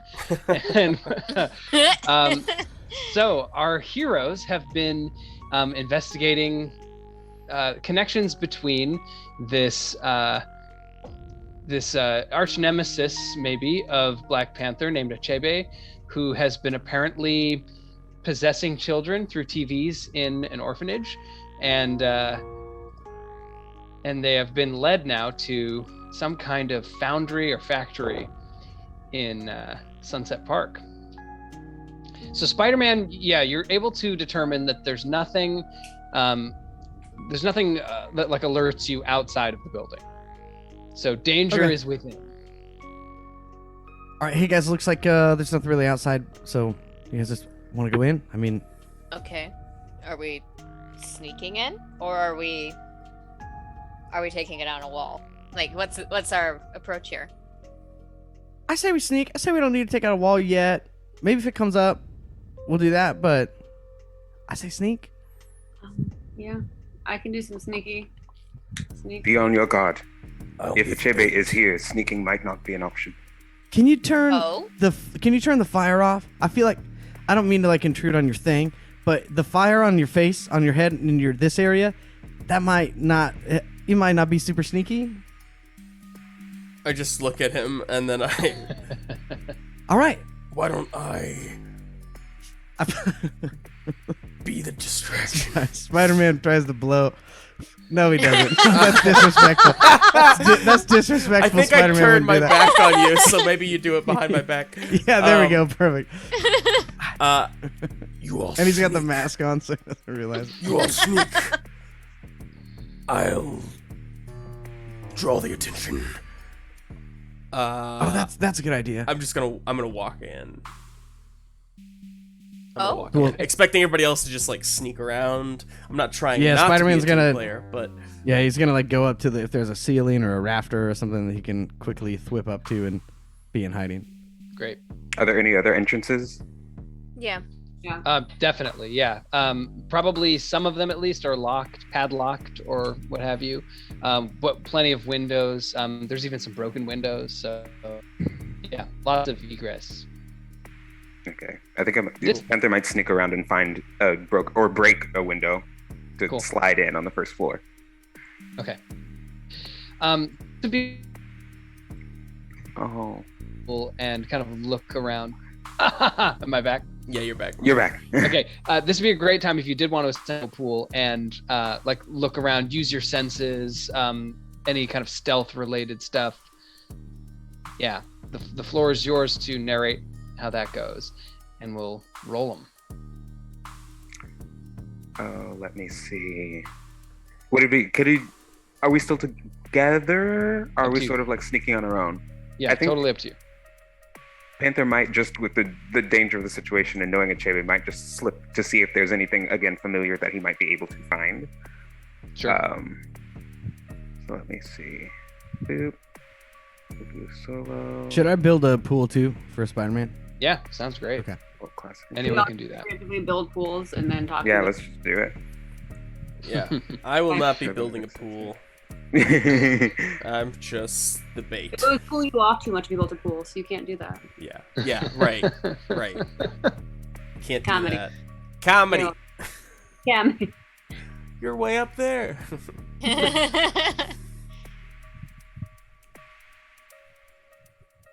All right, what are we looking at? Mm, Everything goes quiet as everyone's like characters. Yeah. no. I think I need to what- actually. While everybody else is doing that, I think I talked to Eli within me. Are you getting anything? Any sense of where this is coming from? Who this is coming from? Yeah, the evil guy's here. He's definitely in the house, down below. You say that like you're not an evil guy. Excuse me for using a definite article. All right, I'm ready to roll. Okay, go ahead. Woohoo! There's 1-1. All right. Yeah, there's one. Yeah, so not bad. Looks like your best total is a 13 with a D8 effect. We roll the Doom Pool. We got 3 D8s and a D6 in the Doom Pool. So I rolled a 1, Okay. and then I've got it's going to be an 11, so you'll succeed. Okay. So, as you look around, yeah, go ahead and narrate what you're doing exactly. So Spider-Man just kind of like sneaks in behind Ghost Rider as he kind of just brazenly walks into the front door. He kind of waits until he passes enough to where like the flame from his head just kind of, the shadows kind of take over where the fire was from him walking through. And he just pops in and quickly thwips up to, I don't know if he's kind of looking for like a rafter that would be in like the middle of, because if it's like a foundry, I assume it's like a big kind of open room with equipment and stuff and Yep. whatever. Okay, Yep. so yeah, he's Like just trying to warehouse get style. like, yeah, he's trying to get like a bird's eye view so that he can be ready to jump in if needed or help Great. out. So you slink along like a crane wire or line that's running along the ceiling, and you can see that there's a light source in the center of this big open warehouse space that leads along these iron railings down into like a sub level foundry that's open to the first level. You don't see any sign of like actual equipment running. Like you don't hear anything like that. No gears grinding or anything like that. No hissing of metal being cooled. But you can get a pretty clear shot now. As you like crawl along that crane, you can look down, and below you can see there is a big what's the right word? Like a vat that would normally be filled with molten metal, but instead it seems to be occupied by sitting hunched figures. How many? At least a dozen. Okay. The light source down there are they're like LED lanterns, and you can see they're placed around kind of almost haphazardly, just enough to kind of light the room. But Okay. it's fairly dark.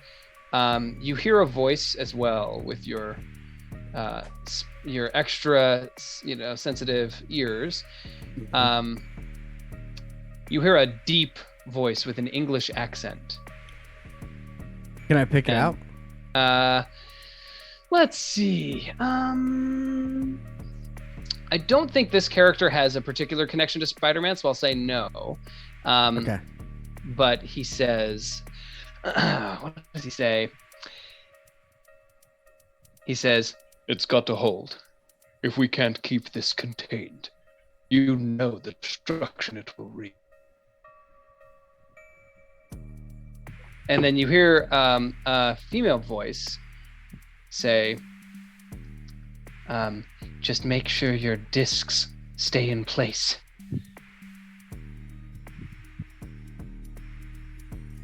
Okay. Spider-Man hears this, right? Not the rest of us? Yep. Okay. Anyone Alright, else so roll in a pool? Yeah, Oh, go ahead. I'm ready to roll. And Whoever wants to go. Feel free, Ryan, Oh, if no, there's something else Darrington, you want to you narrate. jumped on it first. You get it. No. If they're rolling, I was just gonna like bring that over the comms, but I'll just wait until they do their Cool. things. Okay, I did roll a 1.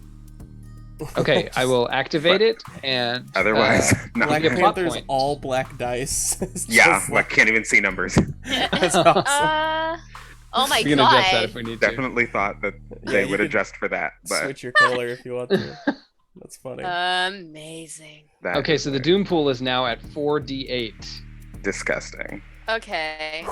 And what can we do about that? Generally speaking, the Doom dice go away when I use them, so fight scenes usually help. Survive. You That's can what we take an can do. action. You Let's can go. take an action against the Doom pool and use your effect die to step back or eliminate dice from the Doom pool. And usually you narrate that as like something you're doing to reduce tension, to kind of like calm down and resolve things peacefully. So fight it is. Got it. I'm with you. All right, let's throw hands. Okay, so Black Panther looks like you rolled a total of 16 with a D10 effect. That's Mhm. pretty darn good. And sorry, what is this action that you were taking? Black Panther has slipped into a broken window and is trying to like stealthily, again using shadows, make his way as close to the center of the space as possible. I think he might also run a quick scan with what technology he has in the visor of the suit, but I don't know exactly how effective that might be. More than anything, I think even though he's much more technology based than any sort of spirituality or magic, I definitely think he's had enough exposure to it to be in tune with the spirit and feel if anything is amiss, but he's definitely looking specifically for Achebe. Okay. So you succeed in that as you're looking around, you spot items that have like symbolic significance to you. You recognize so he's from a nation called, sorry, I should have had this pulled up. I believe it's a fictional nation called Gudazan, Gudazan. And so you notice things that, like cultural items that have been placed that have spiritual significance, probably are like talismans or related to the magic that he's using. And they are at pretty precise intervals, like every, say, 60 feet or so along the outside of this main room. And then there are lines of powder that are leading from each object toward the center kind of opening that goes down into the main foundry. You think that if you disrupted them, they would start to weaken whatever he is attempting to accomplish. I definitely want to do that. Yeah. As soon as he sees a powder line or a talisman, he would either swipe it or break it. Great. So you can kind of go around and do each one, cutting off all the connections to the stuff on the top floor here. And it's hard to describe it, but like there's a little bit of a sense of the tension in the air releasing. So I'm actually going to let you use your effect die against the Doom Pool if you want. Yeah, knock that shit down.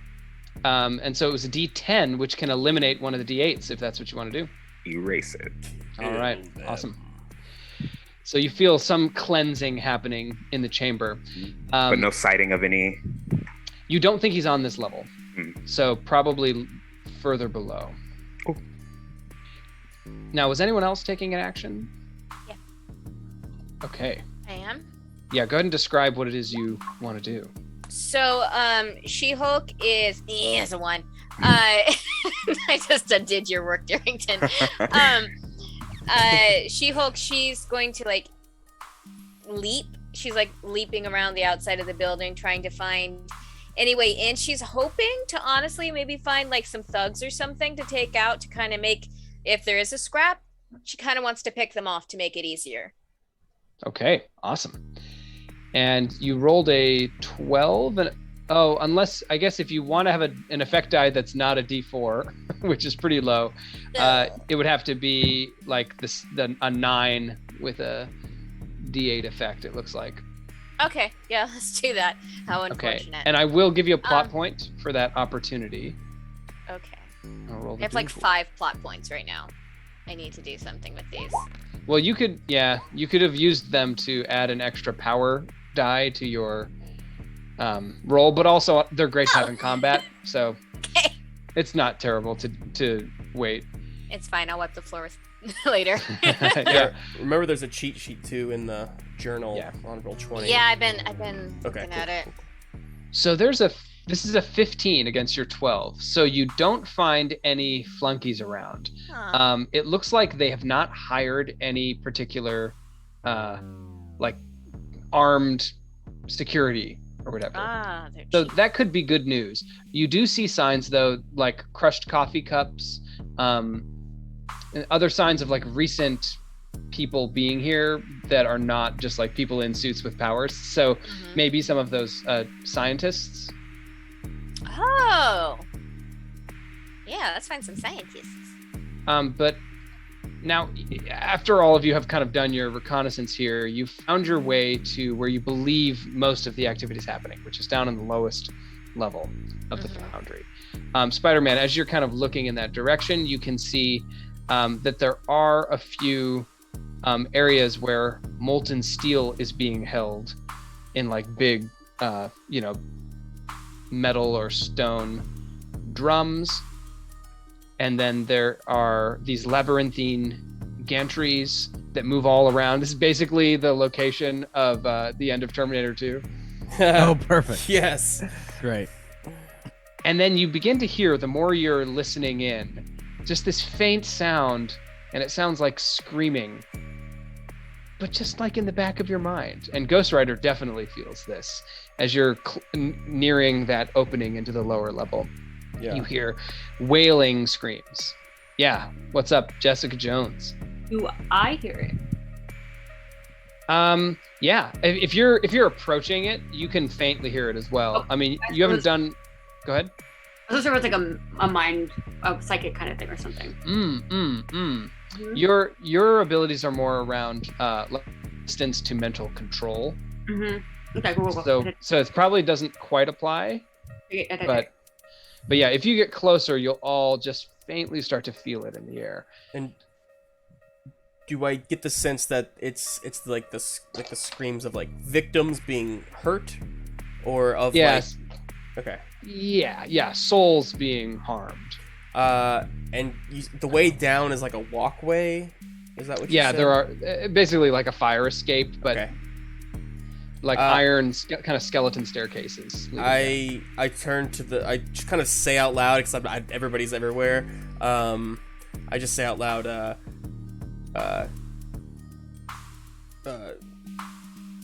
downstairs. Not much time. Oh, okay. Meet you down there. And then I'm just going to run and leap down. I'm not taking the stairs. I'm just going to jump and fall down to the bottom. Okay. Oh, all right, guess we're doing this. All right, and then- here we go. So Spider-Man just kind of like I assumed that he was like right above the pit, so he just kind of like, tink, like lets go and just like does a cool little aerial thing into a swan dive. You know Spider-Man doing his Oh thing. yeah. Yeah. Nice. And just follows right behind Ghost Rider. It's just like a flame and then like a. You remember? Yeah. I'm going. Oh, go ahead. Sorry, I was gonna say Jessica's gonna watch everybody else go down before, and then she's gonna pull out a flask and take a drink, and then she's gonna walk out of the building and go to the side and start investigating to see if there's a way to get down without using the stairs. I'm going full She-Hulk. She's just gonna break through the floor. Like, she's just gonna start busting until she gets downstairs. And Panther will vault down using each one of the stairs just to flip over it. Nice. Excellent. Jessica, you do find what looks like some kind of emergency egress that was put in to bring the building up to code. That it doesn't lead directly into the area, but you think if you kind of like move through some passages, it may get you down in that direction from a different angle, so maybe you'll be less noticeable. Yeah, I'm gonna go for not that. I'm gonna do that. Yeah. Awesome. Okay, well, you all arrive. Some of you pretty resoundingly, gonna boom, striking your superhero poses at the bottom of this staircase. And here's what you see. So you can see hot molten steel pooling around you in drums. You can see the kind of central drum or tank that is emptied, and you can hear some voices, and it seems like that's the source of the screaming souls, which are now pretty loud in the back of your minds. Although not as loud as they would have been because of Black Panther. And then these labyrinthine gantries. So those are our 3 scene distinctions here. You can see those now on Roll20. And also in this room, there are a few people. Standing at the base of this central tank is Achebe. And he is holding up in his hands some kind of like inky mist that's like pouring out of the palms of his hands. And it seems to be surrounding this central tank. He is chanting quietly under his breath. You also see a hulking figure with kind of a blue, like almost helmet piece that comes down like a mantle around his shoulders. And buzzing around him are these little discs about an inch in diameter, almost like flies, and you can hear them kind of like buzzing and shimmering. Who would recognize this? We'll say Jessica Jones. As you kind of like peek through a side passage, you see him and you recognize him to be Controller, who is a member of the Hood's gang. Nice. And then you all recognize Moonstone, who is a Thunderbolt and kind of a notorious. In the future, she'll end up being a Dark Avenger, but we're not there in the continuity. Awesome. And then there is one other figure.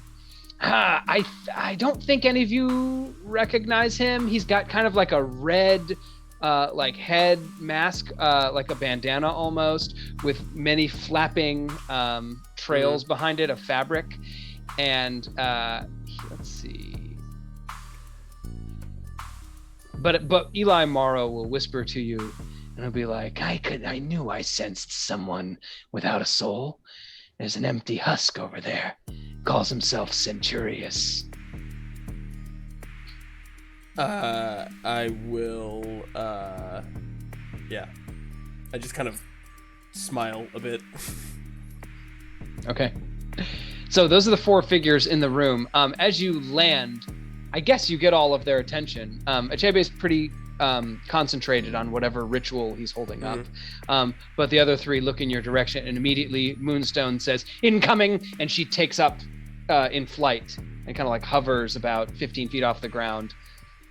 So now, like just outside everybody's reach except for She-Hulk. Okay. Yeah, I wanted to be the one that they target, so everybody else can maybe get like a sneak attack. So I just say time to die, putos, and then I'm gonna run forward and just like out of nowhere, chain extends, and I'm gonna try to grab. I'm actually gonna try to hit Achebe, recognizing that he is concentrating on some sort of a spell or something. I'm gonna try and. So, yeah. Sounds good. I'm trying to decide if I should just let you go, or if normally what you do is someone who has like some kind of enhanced or superhuman senses or agility. Sure. Goes first. You don't have either of those, Ghost Rider? I do have senses. Okay, great. Then you can go first. Yeah. Let me double check my villains to see if any of them would have sensed you coming in. I don't think so. Your rating is it a D8? You know what? I thought I had senses, but I'm not seeing it now, so I think I'm wrong. Okay. My bad. No problem. So you don't have agility or senses? Nah. All right, so you land, you get everybody's attention, but actually, I think Black Panther is the one who I've got D8 gets to go senses. first. Cool. Spider-Man also has, is it D8? For my senses, Yeah. yeah, D8. Okay, so either one of you, whoever prefers. You go ahead. Oh, okay. You know what? I'll let you go Are ahead. you okay? Okay. Yeah. Well, I can't handle anything happening in the air. So Black Panther, I think, is going to charge. Well, no. I think there's one main sort of silo and then two other ones, right? Mm-hmm. I think he might try to run around one of the sort of secondary silos to begin trying to scale the main one to get to Achebe. Nice, yeah. And just to clarify, Achebe is on the outside of it, holding up this like mist that's surrounding it. Mm-hmm. And then inside it were the dozen or more figures that Spider-Man had spotted. But he's So not it's- standing on it. He's sort of like on a ledge. Yeah, or he's something beside outside it, on the ground. Okay. Oh, great. Yeah, we're heading straight for Achebe. Awesome, yeah. So you can reach him for sure. Go ahead and narrate what you want to do. Attack? Or Yeah, we're gonna go straight for him. Team King. Yep, their ability. And strength. Combat. Great. Let's see what happens. These ones, man, these ones. Yeah, you got a 1. I will activate it so you get another plot point. I have too many now, too. Okay, but it looks You like can, I'm working with you can use them, by the way, to add more dice to your roll or to keep more dice for your total, that kind of thing. Oh yeah, let's spend one to throw my 6 in there. Great. So I'll work with. Is that what I want? What is that 5 a D? The 5 is a D10. Yeah. I'll definitely do that. I'll do. Excellent. So that 20 becomes with a D10. 20. Yeah, nice. All right. Well, so go ahead and narrate. Rushing as fast as he can into Achebe. He's just going to do a straight tackle with one shoulder to try and knock him off onto the ground. Excellent. Okay, he's going to use acrobatic expert. He's going to use unbalanced obsession as his just sheer obsession and desire to complete the ritual is holding him in place a bit. Then he'll use his durability, which is a D10. You feel as you strike him, it's like this unnatural feeling of an immutable object that you're striking, almost like he's powered by Satan himself. Well, Marvel Universe has Satanish. This is actually, you know that he has sold his soul to Mephisto. And then I'm going to spend a D8 out of the Doom pool to add his reflexes to this. Okay. That's fine. That's fine. We love that for you, Graham. Okay, then that'll be the roll. So let us see. All right. Ooh, 2 It's not bad. Work with this. That's not bad. That's not bad. Mm-hmm. Wow. Just keep doing that, Graham. So that is, I don't think he has a way he can succeed. If with an 8, he has no effect die because he rolled 2 1s. So you succeed, you plow into him. Your effect is a D10. What do you want to do with it? What do I want to do with it? I didn't expect to do this well. Is there anything that he has on or around him that I can remove or destroy to weaken his magical ability? Yeah, there is a belt of human skulls that he's wearing. Let's rip that off. Okay, great. So let's see.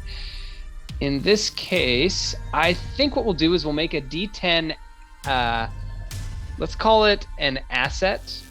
Yeah.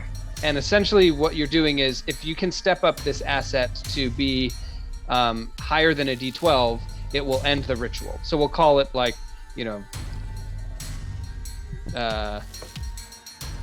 disrupting the ritual. This is what I'll call it. Awesome. Great. And to step things up, you have to... You take another action, and if your effect die, any effect die will step it up by 1, but if you get a higher effect die, it'll just automatically go to Take it out. Gotcha. Okay, so disrupting the ritual. All right. Anything else for Black Panther? It sounds like that was your action. Yeah, that was it. Who would you like to pass to? It's Spider-Man. Spider-Man is next. Great. But I think as soon as he knocks Achebe down and takes the belt of skulls, I think he'll say, "How odd that you have chosen America as the place for yourself to be apprehended." I was hired to do a job, he says. And you are getting in the way. Try doing the job without this. Great.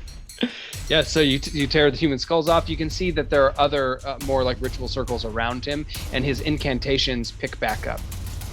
So all things that you can disrupt or mess with in the future, and then we'll go to Spider-Man. So just to paint the scene again, you've got the main tank where he's doing the ritual, but then you have several other figures. Flying in the air is Moonstone. She's got like mostly, I think you'd be aware, like energy-based powers. She's a pretty sadistic former psychologist or psychiatrist maybe, who now is a supervillain because of the Moonstone that she wields. And then there's this mysterious figure with red robes on, and then hulking like blue helmeted figure with these weird discs buzzing around his head. Okay. I'm gonna go after Moonstone. Up in the air, so I'm going to just kind of thwip up after them and try to I guess knock them out of the sky down, like back down to the ground. Great. Yeah. So solo, I'll build my dice pool really fast. I think this will be strength for my spider powers. Probably, yeah, we'll say strength. And so yeah, I guess I'm using my web sling, and then we're gonna go ahead and acrobatic or combat. Either one, just depends on how you want to narrate it. Cool. I think acrobatic is the way to go, and that's it for my dice pool. Okay, that's not great. There's no ones. Okay. The one's right, doing better than us. Yeah, you're doing better than the rest of us, buddy. All right. She is going to roll in response. She tries to turn intangible as you swing toward her. Okay. And it looks like her total is going to be It is a 12 with a D8 effect. So she will succeed in turning intangible, and you swing right through her. You manage to like regain footing on, whether you're like clinging onto one of the gantries or whatever you want to do. But yeah, she looks at you and she says, "Oh, Spider-Man, this will be good." And she kind of like curls her fists up, and you can see they light up. You can see energy coming out of them, and she's definitely ready to fight now. and then so Spider-Man. Well, first of all, when she goes intangible, and he kind of just goes through her, he goes, "Oh, that's not fair." And then when he's on the wall and she says that, he goes, "So I guess I'm not gonna lay on the couch and you're not gonna ask me questions? Okay, all right." And then jumps because she's a psychiatrist. Yeah. Cool. Awesome. Who do you want to pass to? I'll pass to Ghost Rider. Okay.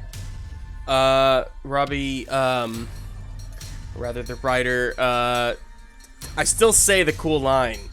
Time to die, putos. And then you just wait a little bit while Black Panther and Spider-Man do their thing. And then he's just waiting in his wait mode.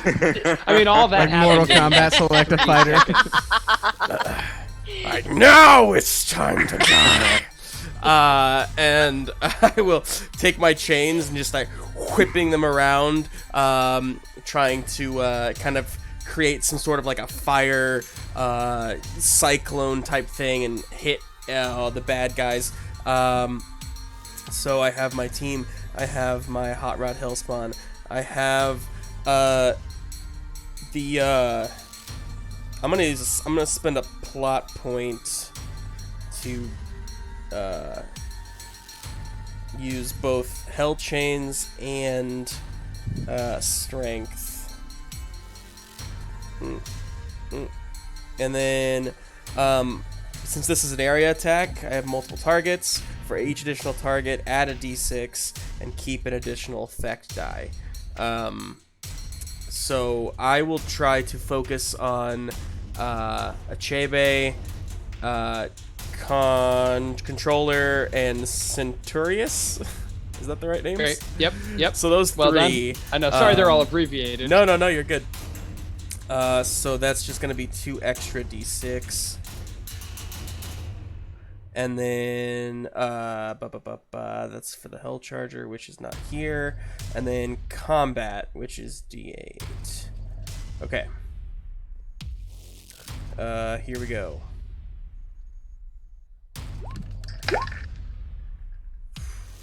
Damn. I will activate that opportunity. Okay. And actually, the 2 is an opportunity as well. I can still use it, but it is technically an opportunity. Okay, so then I'll activate it. So you get 1 plot point, but I get to step it up to D8. Okay. And I will go with a total of 11 with the D8. Effect. If you got plot points, add extra dice to your total, man. Oh, okay. Cool. Because you said you had a lot, right? Yeah. So then we'll go with a 16. Cool. Do I get any special thing if it's like a 5 or higher above, or is that Yeah. If it's 5 or higher above, you can step up your effect die. Okay. And that can happen multiple times if you're like 10 or 15 above. Okay. Sorry, who are you attacking? All 3 of all 3? them, but I get basically I have to keep 3 effect die at that point. Yeah. So I'm gonna go with a 16 and then have a D8 and 2D6 as my effect dice. Okay. Great. So they're going to all roll their reactions. So it may take me just a second. Sure. Everybody but Moonstone, for the record. Great. Yep. You notice though that there's something reluctant about the large figure controller with the blue helmet and the discs. He doesn't look like he's immediately engaging to fight. He acts pretty defensively. Huh. Okay.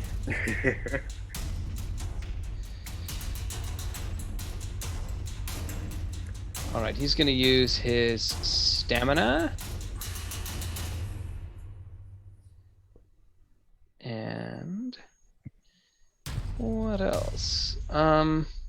Yeah, he's got a pretty pathetic pool here, so you'll probably be able to affect him. He only rolled 2 dice, so his total's a 14. So you succeed, right? Yep. Okay, very nice. And what was it again? Was that stress? Yeah, I'm doing stress to all 3 of them. I'm gonna do the most to Centurious, which is the D8. The other 2 each get a D6 if it hits. Excellent. But yeah, D6. All right, so it hits controller, D6 physical stress. Yeah. Centurious is going to use he's going to use actually menace. So he tries to like kind of stare you down, stop you. He is on a team. His distinction is bound to Mephisto. So this is another bartered soul. Yeah. He has got... I thought I smelled shit. Nice. Enhanced durability. Okay. And then he's going to use multi-power to additionally use... you said you're using your chains, right? Or are you also using fire? Chains. Yeah. The fire was just for effect, really. It's, okay, that's all right. I'm not actually using my fire control this turn. Great. All right. Here comes his roll. Ooh, that's a 1. So he's gonna end up with a. Should I use that 8? That 8. It's only a D8, so I won't. So it'll be a 7. No, sorry. I will use the D8 for the total. So it'll be a 12 with the D8 effect. Oh, but so you succeed. 16. Not by 5, but you succeed. Right. So he'll take the D8, He's got the right? D8, yeah. Okay. Does anybody else want to buy that one? Devon? No. Yeah. So in a fight scene.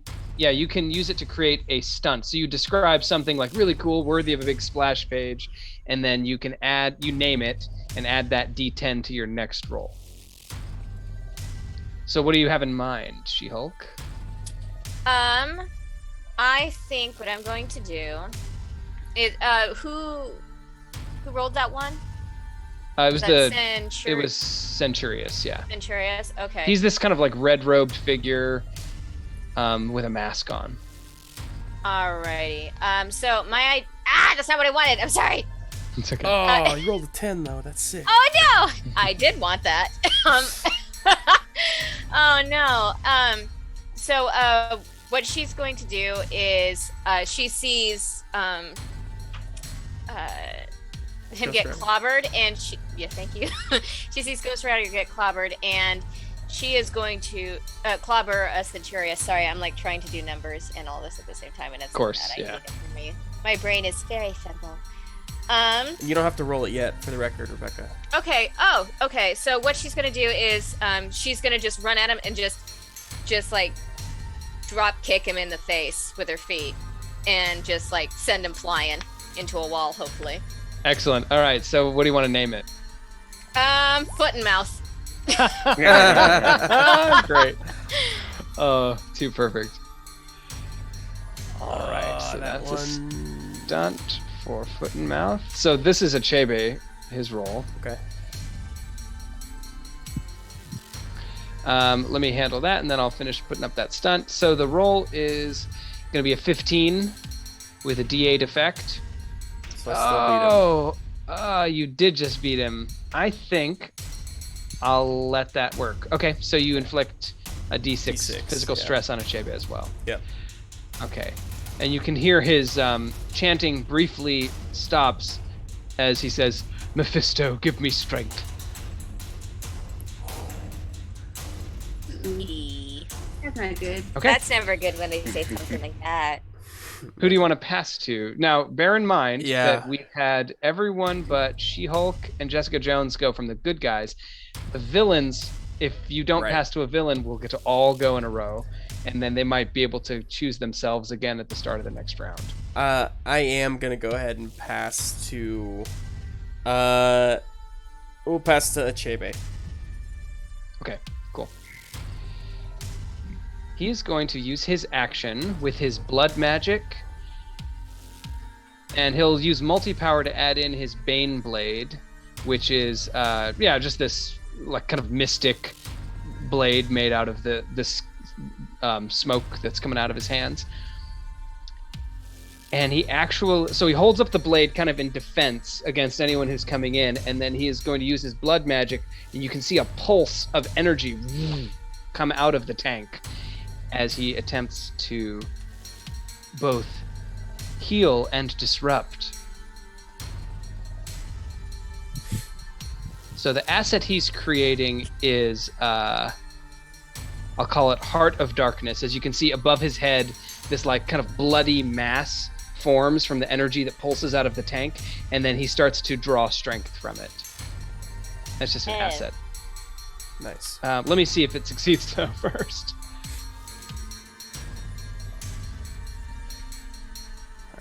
Okay.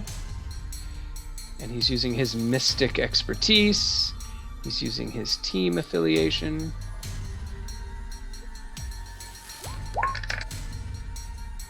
Okay, it's a 12 with a D8 effect. Let's see. This is strange. He is doing this. We'll say he's doing this against Black Panther, who's right there next to him. So Black Panther, you'll have the chance to do the reaction roll and try and stop this from happening.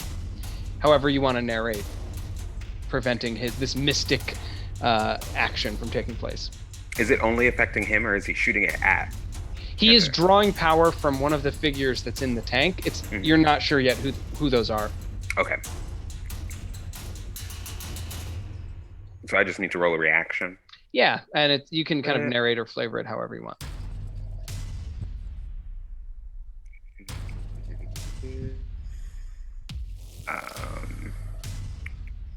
Yeah, we'll put that in there. And then reflexes. Is specialties is there usually one die that comes from that set? Yeah, with a specialty you can you pick one, but you can actually multiply it into more dice. It can either be like if it's a D8 expert, it could also be a 2d6 instead. So if you feel like more dice is more useful, you can split it down. Gotcha. Oh, this will work fine. Let's roll it. Okay, you did beat the 12. Yeah. So how do you want to prevent him?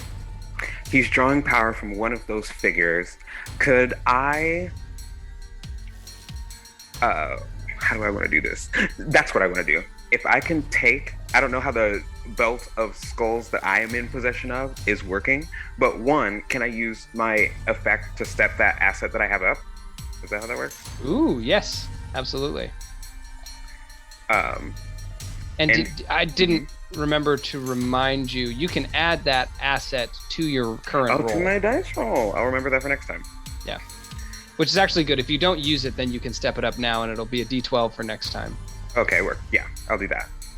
But Panther will step on one of the skulls that makes up the belt, grab that dust, and try to throw it at Achebe as sort of a like misty projectile-y stop doing magic. Yeah, and it completely succeeds in stopping him from doing that. So the little Heart of Darkness starts to move toward him, and then it dissipates before it reaches him.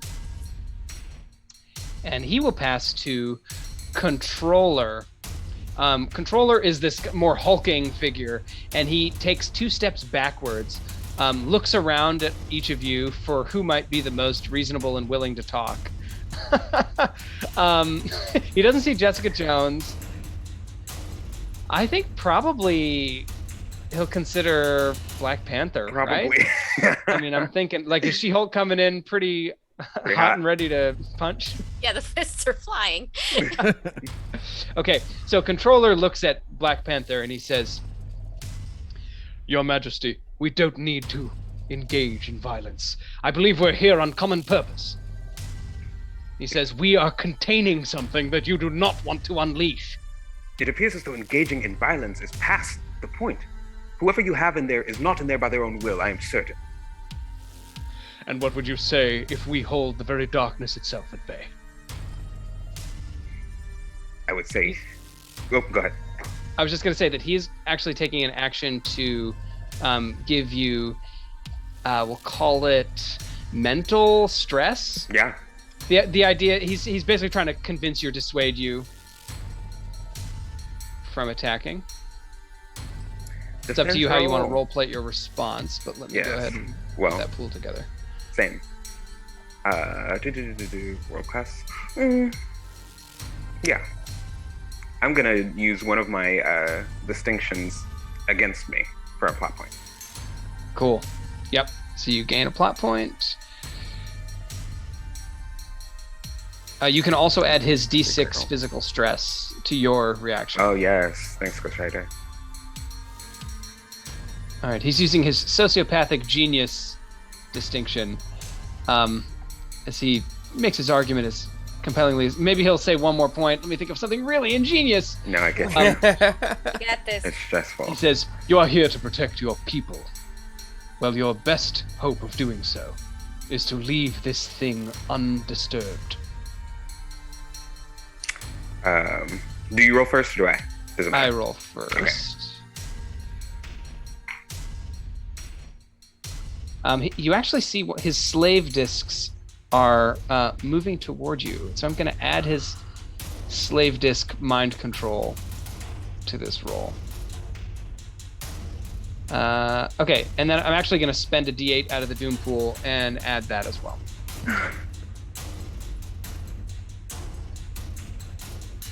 Okay, so, I rolled a 1. Oh, thank goodness. His total is an 11, so you got to beat an 11. I would like to activate that one for future, Devon. Great. Do you Are want you what do you want your kidding me? stunt to be? Shnikes. 2 1s. 3 1s. 3. 3? Oh yeah. This is a joke. Oh All my right, so God. take a plot point, and I will add a D10 to the Doom pool. May I spend one to add that extra 2 to my total? Yep. Get a 12 in there. Barely make this. Nice. Okay, and then Jessica Jones, what was your stunt gonna be? So my stunt is gonna be, so she has some minor flying power. She doesn't really use it anymore after her whole ordeal. She's gonna fly in to where he is, and on each side of controller, grab the disc and just smash them in her palms. So just grab a set of the disc and just squish them. Smashy, Awesome. smashy disc. Smashing disc. Okay, I'll work on that. And remind me, She-Hulk, what was your stunt called again? Because I know Foot it's and not mouth. foot and mouth. Thank you.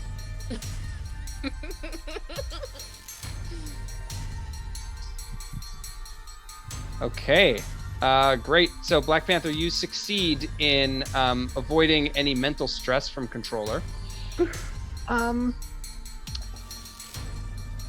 Yeah, I'll leave it at that. It's just he's clearly trying to reach you in a way, that doesn't involve his actual considerable strength. So there may be a clue there as to what he's trying to do. And then he is going to pass it back to She-Hulk. Okay. So She-Hulk is going to... So she smashed Centurious in the face with her foot. Yeah, so you can go ahead and narrate that now and add the D10 to your dice pool. Okay. Okay, I'm going to put together that pool real quick. I'm so sorry. No, you're good. So that's going to be a team. And I'm going to do 8. And I'm going to use a plot point to use an extra distinction. For Nice. another D8. Godlike strength. Combat. And yeah, I think that's a pretty solid pool. Come on. Nice. I got a 1. Yeah. Fantastic, though. Yeah. So that's a... What was that dice down there? A D... Wow. Yeah, 17 and a D. It looks like a D8. D8. Oh, yeah. D12. No, it's the D12. It's a D12. Haha. Nice. So cool. Yeah, so she runs at him, just full on kicks him right in the face, right in the teeth. And I think when she lands, she's gonna pick him up and just like throw him like into a wall, just full on like a rag doll, just yeets him. Okay, let me roll his reaction and see how this goes. So he's on a team. He's gonna use his combat, which is just a rookie. Just a D6. His Immortal Prince is his distinction. Ooh. I forgot to remind you, you could have added a D8 to that roll, so you want to roll one more D8 from his physical stress. Oh, yeah. Because Ghost Rider had already kind of wailed on him. That's an 8. Oh, yeah. Very nice. I don't know anything about magic or anything, but I can punch.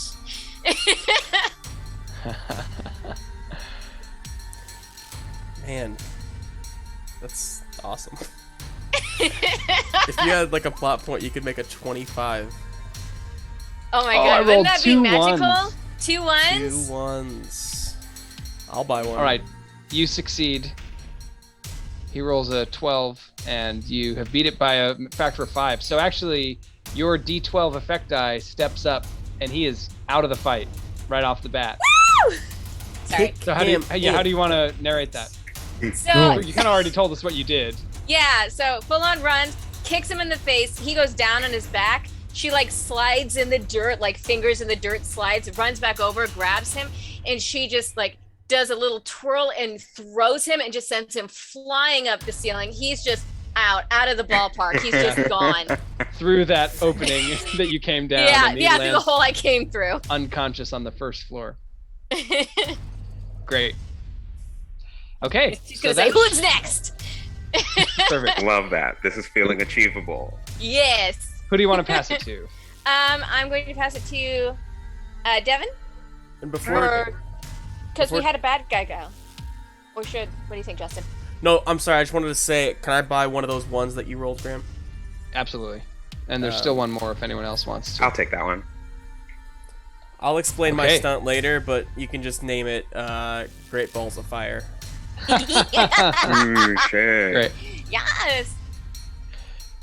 Okay, and then how about Black Panther's stunt? I will also use mine later, but you can call it energy field. Nice.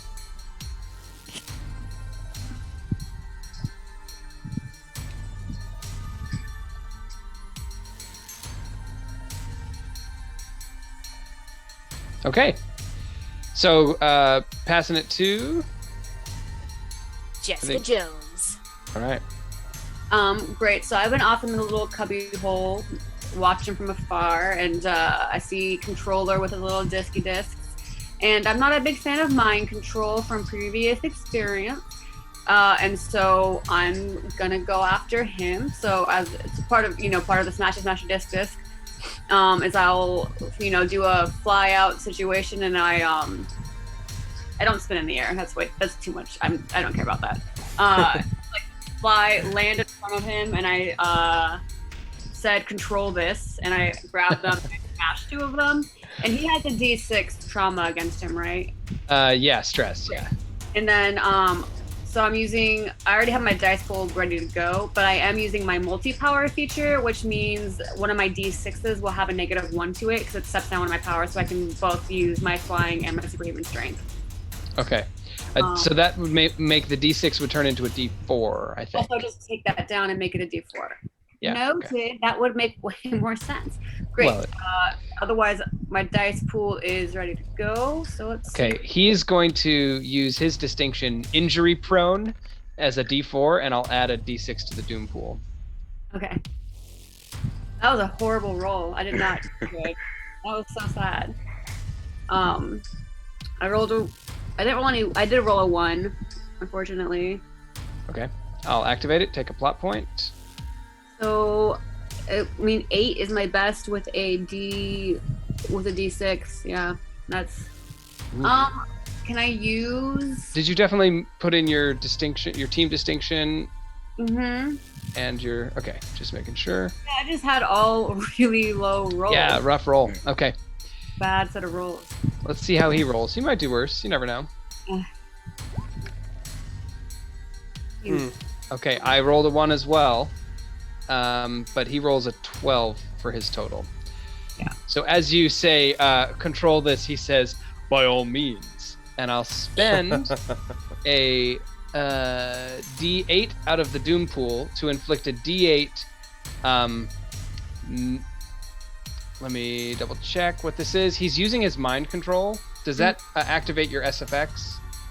I'm looking right now. Step up or double psychic resistance, then shut it down. Okay, so because I'm doing this as a reaction to you. Yeah. So it doesn't apply. It's like he's catching you off guard. But if later on he uses his turn to mind control you further, you'll be able to double up your D6, my D6 yeah. for psychic resistance. Okay. Okay, so right now you've got a D8 mental stress from him. Damn.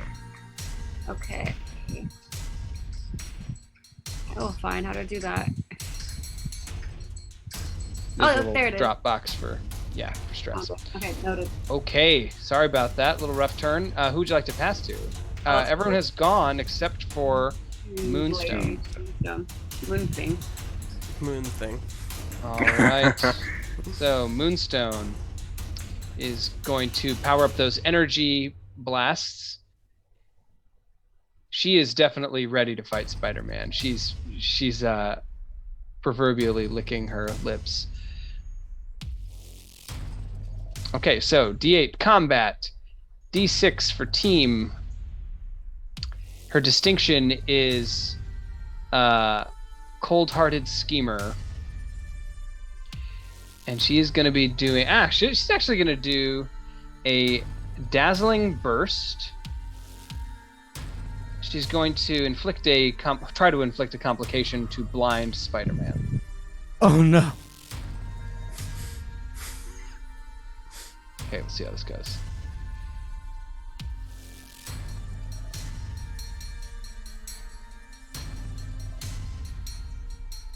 And I'm going to spend a D10 out of the Doom Pool to add in her reflexes as an additional power to this roll. Cool. That sounds fun for me.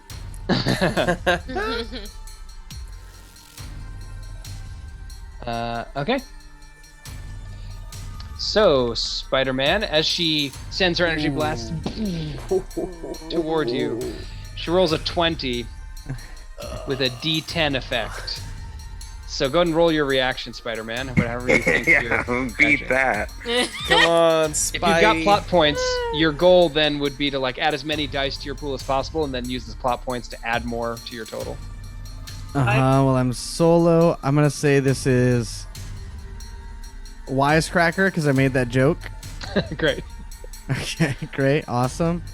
Probably be reflexes because that's my highest one.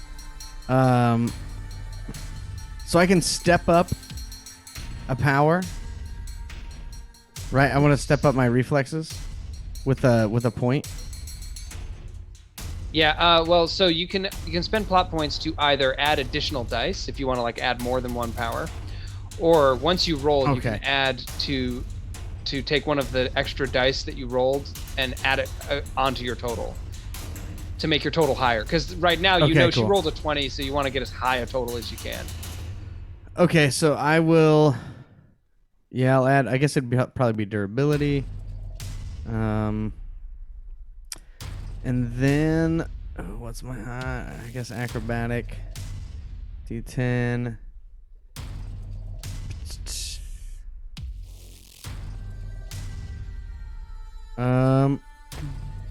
So I can spend XP for plot points, right? Not XP. Not right now. Okay. No. So, generally speaking, plot points are the main thing you'd be looking at spending. How many do you have? Yeah, I got one. I was got trying one? to give myself Okay. more. One other thing you could do, you don't have any physical stress, so that won't affect Yeah, it. I don't. Yeah.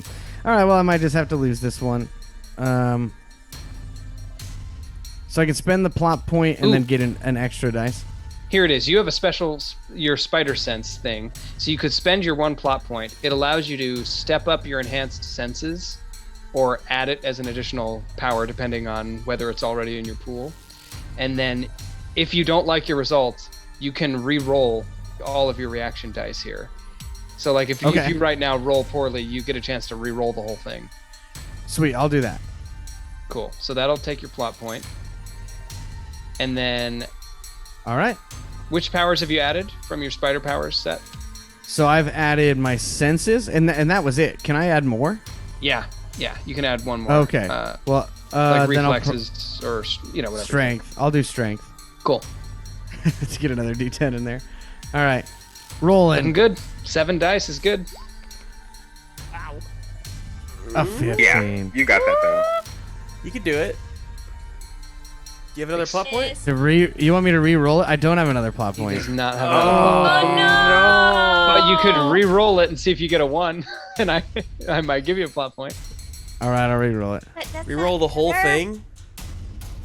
17! Oh, I you got got And a one! You got a 1! Plot point! All right, I'm activating it. Take your plot point, and then you can add one of those extra 6s on, and you succeed in your reaction. Wait, how are we doing with the Doom pool right now?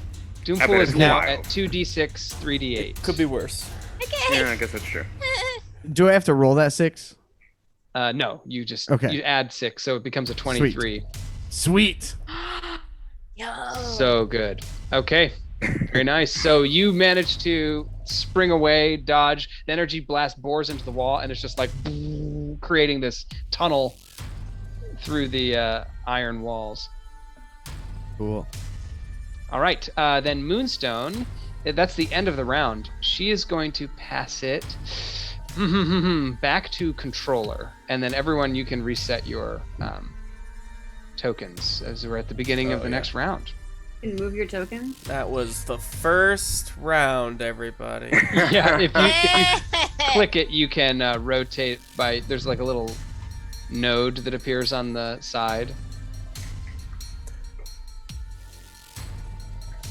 Mine doesn't do that. I can do it for you, Deb. Hey, thanks. I didn't rotate it in the first place because I did not know to do it. No, you're good. I didn't do it either, so. Okay, so on controller's turn, he is going to again appeal to Black Panther to stop fighting. He's got limited information, but he's gonna use his mind control to try and get a little insight into what your motives are, why you're here. So I'll add mind control to his pool again.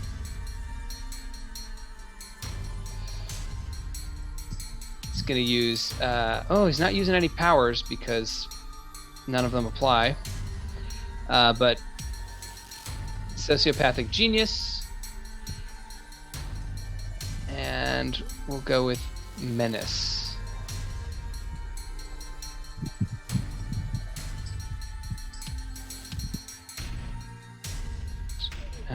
Okay.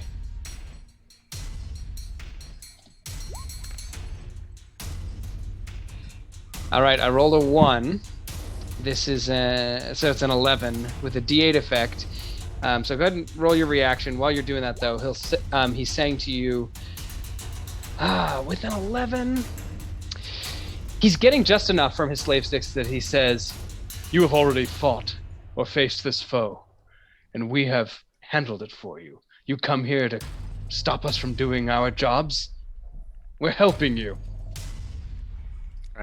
I rolled a 14 with the D10 effect. Okay. He has no impact on your emotional state, does no stress. Wow. And he's starting to get frustrated now, and he says, "All right, if a fight it is you want, then a fight you shall have." And he'll pass it to you, Black Panther. Woo! All right. Well, Achebe might get a break because I have to deal with this in front of me. Let's put this together. Yeah. We're going to use just full-on strength because we were going into it. I think Get it. Panther will reply, regardless of your intentions, if Mephisto is involved, that means that it cannot be good. Just hits it. Is going straight for hello. Okay, the dice are rolling. I have to do. I'll do a 15. I'll do a 15 with a. What is that? D10. D10 effect. Yeah. 15 with D10 effect. Okay, I'm giving you a plot point, and I'm Thanks. stepping up the doom pool, so it's now 5d8. Oh man. Not great. No, not good. Not good at all. And so your D10 effect is that what kind of you're are you adding where are you adding that again? Sorry. What are you doing with your effect? Oh no. If you step up disrupting the ritual, you might be able to end the scene. I know. Well, I guess that's what we want at this point. I hope it's not a mistake. I think he's just we're just gonna do it. Let's just disrupt it. Okay, so you step up disrupting the ritual past a D12. As you do that, the energy just completely dissipates. The room suddenly goes like cold and quiet, and all three of these enemies look toward the central tank. And as they do, you can hear now the sounds of like confused coughing, and it sounds like similar to the children who were being affected in the orphanage. So you think that those figures inside there that were part of the ritual are probably abducted kids? Orphans. All of these enemies look, and in their various voices or idioms, they basically shout, "No, what have you done?" And Achebe just looks like shocked with wide eyes as he steps backward, and he says, "Maker, help us." And bursting up from the central tank, you can see a big symbiotic arm, almost like a Venom or a Carnage, and then a head start to thrust itself. And you see again this kind of pale pink, almost like Carnage, no face figure of a symbiote. You recognize as Blackout with the symbiote bond that he had created. And as he kind of reaches up, he's grown taller now, maybe twice as big as last time you saw him. And he says, "Ah, yes, I am free." And the lights immediately begin to go out around him again. And then we can have Black Panther pass it to whoever you want. Robbie, go try. Insane. I see Blackout, and I take my chains and just like throw them towards the molten steel, the molten hot steel vats. Okay. And start to channel that flaming hot lava, not lava, but you know what I'm trying to say. Yeah. And molten steel. and to the point where like I want to kind of control. I'm gonna use my fire control ability and basically chuck 2 fireballs of this hot steel towards Blackout. Awesome. So make sure you add your D10. Yeah. Okay. Right. D10. Got it. Another D10. As he's stepping up out of the tank, you can see that like mixed in with the symbiote, like, slimy tentacliness, you can see human skeletons that are like propping up the body. Oh, boy. Oh, Just horrible. ew. Fire control.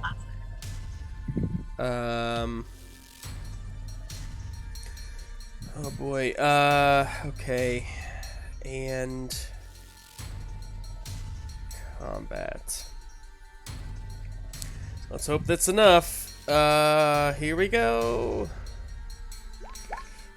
And this is using Great Balls of Fire, of course. Woo! Yeah. Woo! So 18 and with a D10 effect on that 3. Okay, I'll give you a did plot roll point. 1. Yep. Okay. That's pretty great. All right, let's see what Blackout Codename Purge can do. I want to say, if you're going to give me a plot point, I'm going to go ahead and add the 7 Great. as Okay, well. 25? To put this at a 25. Excellent. This is Blackout. I'm going all in. Yeah, go for it, man. It's fire, too. I'm hoping that'll do something to the symbiote. You know it will. Okay, Blackout's distinctions include the crazed symbiotic host. So I'll use that for the distinction. Superhuman durability. He's got multi-power, so I'll also add in a stepped down reflexes, speed, and we'll leave it at that. Oh, you know what? I'll add in a step down light control. So maybe he's like creating bits of darkness so that you have a harder time striking with the fireballs. Sure. And then his symbiote infection, which seems to be like a very advanced but controlled infection, similar to what the Wakandan operative is struggling from. It seems to have, somehow bonded with his demonic nature or his dark, what's it called? Dark dimension connection. Yeah, the Dark Force. Yeah, I'll just add in stretching as he kind of stretches away from the fire. All right, there's the pool. He's rolling a lot of dice. That's 8 dice. Okay, you got a 25. Mm-hmm. He's got 16. I'll spend a D10 from the Doom pool to add that 7. So it becomes a 23. I mean, And then still I'll good. Maybe. spend a D8 to add the 4 and put up to a 26. Can Doom pool is down to 3D8, but yeah, he and I'm not the allowed darkness and his like durability and stretching seem to avoid to. Okay. your fire effects. Okay, who do you want to pass it to? Oh boy. I'm gonna pass it to. I'm gonna pass it to She-Hulk. I'm so fucking scared right now, guys. Y'all, I can't even begin to tell you. Okay, so I am using Team D10, Impulsive. I'm using Godlike Strength, and I spent a plot point to also do enhanced leaping. And actually, I'm going to change that. The D8, it's still a D8, but I'm going to do Jade Giantess instead. And I think, and combat. So what I'm going to try and do, She-Hulk's going to run over, because there's that hot molten steel. It's like in big vats, like it's in big things, right? You said. Yep. Mm-hmm. So she's gonna run over and pick one of those up, and she's gonna like after a football game, just dunk him in hot molten steel. Nice. That's Let's awesome. see if it did anything. Like after a Okay. football game. Okay. Beautiful. 19. 19. Okay, and can I use another plot point to add one of those dice to make it higher? Sure can. Yeah. Okay. Are they all just D? Yeah, it looks like the rest are D8s. They're all D8s? Okay, so I'll just add one of those D8s to it, and I'll add the 4. Oh, nope, wrong button. No, wrong button. Go down. Thank you. Okay. All right. 23 Yeah, 23. with the D8 effect. Mm-hmm. Fierce. Pretty good. He had to use Doom he's Pool gonna roll stuff pretty to avoid mine, and the Doom Pool is going down I'm like because of these high hyper- rolls. That's I'm good. Oh my gosh! Ooh, Are I you- rolled a No! 1. If someone wants to make a stunt, now's the time. I'm out I'll I'm out I'll of do plot it. points. Okay. I don't have any plot points. No. Oh, I'll do it. I'll buy it. Okay, so you've got is it a 23? Yeah, it's a 23 with a D8 effect, and then I just bought that one. Okay, I've got a D8 to spend. So if you bought that one, I did. Yeah. Trying to think. I think it's too late to use it on this roll. Damn. Fine. No, just okay. let's go for it. Just go for it. Add one more D10. What do you want to call your stunt? I'm gonna call it. Guys, what do I call it? I think you said it earlier. Dunk. Oh yeah. Dunk the skunk. Dunk. Are you dunking him into the molten lava? I'm dumping it on him, like at the end of football games, they take the Gatorade. Mm-hmm. What do you call that? Like melt the witch, like Wicked Witch of the West. Yeah. I'm melting. I'm melting. Call it I'm melting. There we go. That's good. Perfect. And so that's All a right. D10. Yeah. So roll one more D10, 8. and then All right. you have another plot point. I do. I have one more. You can spend it to add that 8. I will. All right. And then what is your effect die? That is a. Hang on, I'm trying to find it. I believe it's a D8. D8. D8. Okay. So, when making a reaction against fire-based or sonic-based actions, Purge takes emotional stress equal to the effect die of the attack, regardless of whether he also takes physical stress. Nice. So he'll take a D8 physical and a D8 emotional. Yay! Hell yeah. I heard him emotional. Let's go for Yeah. It's personal. So that means that everyone can now add an extra 2D8 whenever rolling against Yes. Blackout sweet. / Purge. Okay. Okay, you've succeeded. Who do you want to pass to? I'm gonna pass it to who wants it. Black Panther has a stunt still out. Hey, oh, yeah, but Darrington, you've do already you- gone this round. Yeah, I've already gone. Okay.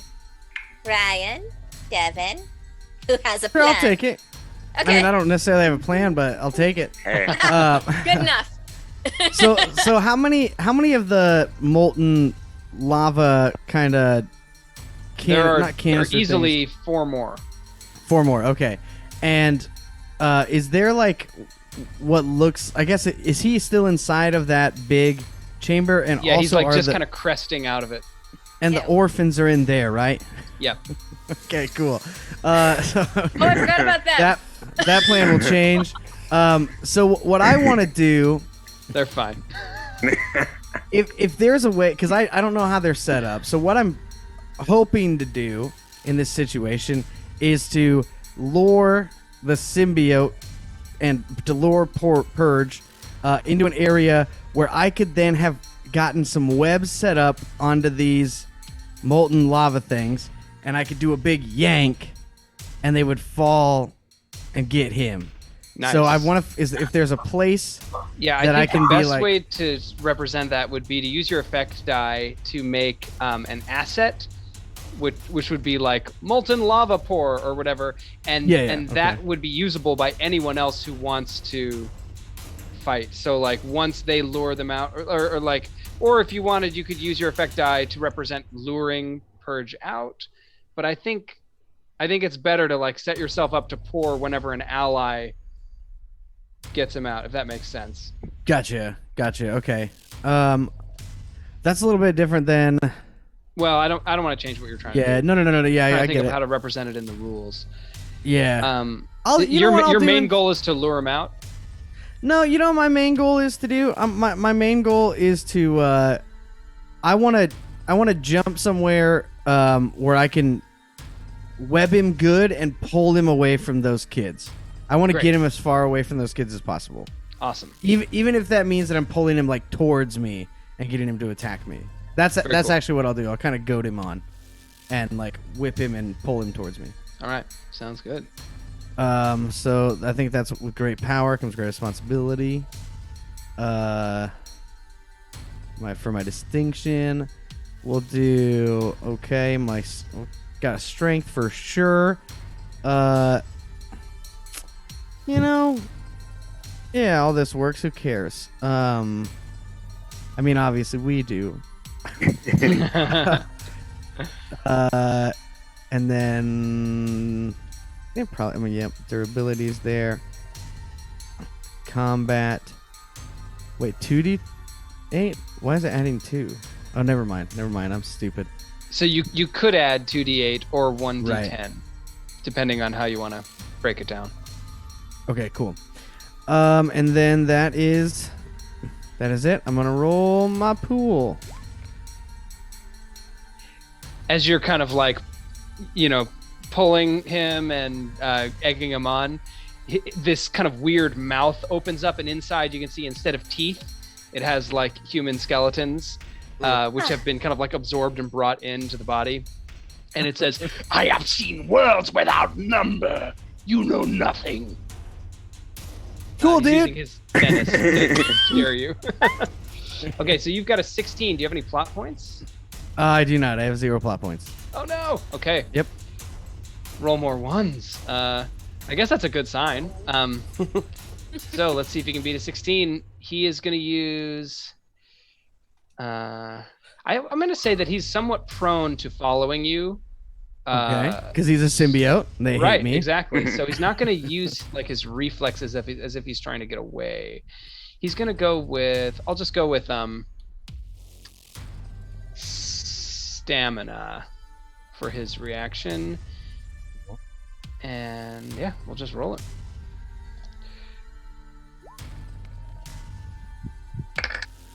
Ooh. Okay. I rolled two ones. Yeah, there's 2 1s in there. So you succeed by more than 5. Your effect die looks like a D8 or no D10. So that steps up to a D12, which is like we'll call it focused on Spider-Man. As he emerges, and immediately you can see these like big limbs kind of clomping out. He leaves the orphans behind in safety. The molten lava went in the middle of the tank, and they didn't get hit. Yeah, he's now following Spider-Man with like single focus, and anyone can use that D12 asset. I'll buy a plot point too. Okay, Is can do. Yeah. Well, you don't buy a plot point; you buy a stunt. You So by I would spending buy a plot point. yeah. All right, and I'll set up that asset.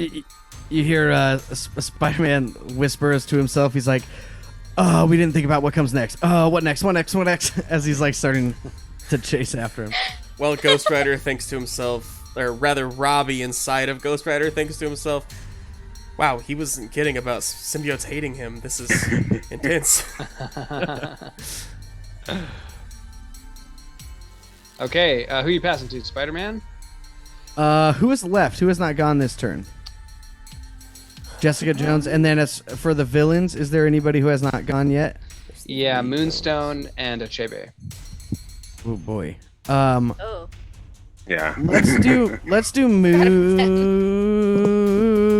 Moonstone first. to give Jessica a chance to fix anything that might get messed up here. Okay. Moonstone looks like she's getting ready to cut and run, but she sends one Parthian shot at Spider-Man with her energy blasts. Of course.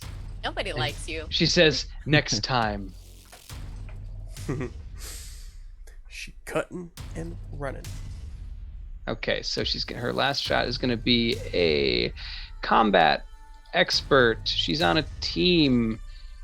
She is bound to power. Energy blast. She'll make it an area attack. Why not? So she's going to add 3d6 and actually blast all of you. Oh dang. All of us? Yeah, so everyone make a reaction as if, in terms of how you're avoiding her energy blast. It's like a pew, pew, pew, pew, pew, as she flies out of the chamber. I rolled a 1 if anyone wants to make a stunt. And then you have to beat a 14 with your reactions. A 15. Oh. Nice. I'm using the labyrinthian gantries to cover myself. Bird. 14. Meet it, you beat it. Well, Wait, you beat it what if you're the did I one say? acting. Oh, well, With let me Black spend Panther, a it's pop a point. reaction. I Okay, sounds good. did it wrong. Hang on. No problem. I'm so I sorry. did not succeed. Okay, Jessica Jones, you take D8 physical stress from the energy blast. Love it. Oh no. Horrible rolls. I hit the wrong button. I failed as 14. well. Okay. With a 1. I have a 1. All right, I'll activate that plot point for you, She-Hulk. She-Hulk, you meet it, but you didn't beat it. So you need to spend a plot point if you want to not get hit by this. Or you can just get hit by it and, you're tough. Depends on what you want to do. I'll take it. Okay, so it'll be I need that plot D8. point for later. Yeah, so take that plot point, a D8 physical stress for She-Hulk, and a D10 for Ghost Rider. A D10. Okay. Got it. And I'm adding a D6 to the Doom pool. All right, we're getting here towards the end of the scene, I think. When I take damage, do I roll the D8? Other people will roll it when they're attacking you. Okay. Yeah. I'm ready to use my stunt whenever it applies. No. I don't know if that's my turn or whenever. Yeah, usually it's your turn. Okay. I also bought a stunt grim. I'm going to use it when I play. Yeah, I'm going to pass it to you now. So go ahead. Great. So, Jessica got hit with this energy field, is pissed off, but she's just gonna ignore it because she's like, whatever. And she sees the symbiote going towards Spider-Man, and so she's gonna use her superhuman strength and durability to grab the molten lavas and to just dump it on him as he's chasing Spider-Man. And so Okay. I think I get to use that complication probably in favor You with do. me because he's probably not paying any attention to me. Yes. And so it will be team, which is so bad for me, guys. So like, you're welcome. Oh, thank you. It'll be bad woman, good friend, and then we'll do superhuman strength, and then she gets the D12 for the complication, and then the D10 for the stunt, right? Yeah. And the Um, 2 D8s.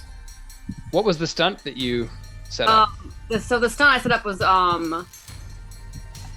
when I pour the molten lava, I'm gonna like try to entrap him back inside of the thing. So I was gonna Cool. like What do you want to call it? Cauldron of crap. Yes. Perfect. Okay. Sounds great. And then there's the 2D8 without somebody said because of his thing. Because of his Yeah, he has arm. stress. Yeah. I got a lot of dice I'm rolling. This And is then- good. Oh, let's go, Jessica Get Jones. him, get him, get him, get him. Okay, I think this is all the dice. I'm gonna roll them and probably get a 1 somehow. Dang. Oh, Oh man. man. Crud. Well, that stinks. What I'll do is I'm gonna. Are you gonna buy a plot point for me, Graham? I'm just curious. I'm gonna still spend my other plot point anyway. Okay. But I'm gonna spend a plot point to add that 6 into my roll, so it's 20. Mhm. Am I doing that right? Mm-hmm. Yep. Okay. So I'm gonna do that with the Ooh, effect dice of 20. with a I think it's a D10, D8. Mhm. So a 20 with a D8 effect. D10, you're right. D10, sorry. Yeah. Okay. He is going to step up his superhuman durability by spending a die out of the Doom pool that I'm adding by giving you a plot point right now. Thank you. And then actually take 2 plot points, and I'll add a D6 to the Doom pool as well. How did I have so many dice and get so many low numbers? That's just how it goes sometimes. That's the game, baby. All right. Here's his roll. I'm gonna punch one person. Come on, roll low, roll low, roll Yeah, low. there's no way he's gonna beat a 20. He's gonna run me to 20. The suspense is killing me. I know. I'm just So like, oh god. palpable. Oh, shit! 2 10s? Are you kidding me? Unbelievable. Don't even have Okay. to roll it.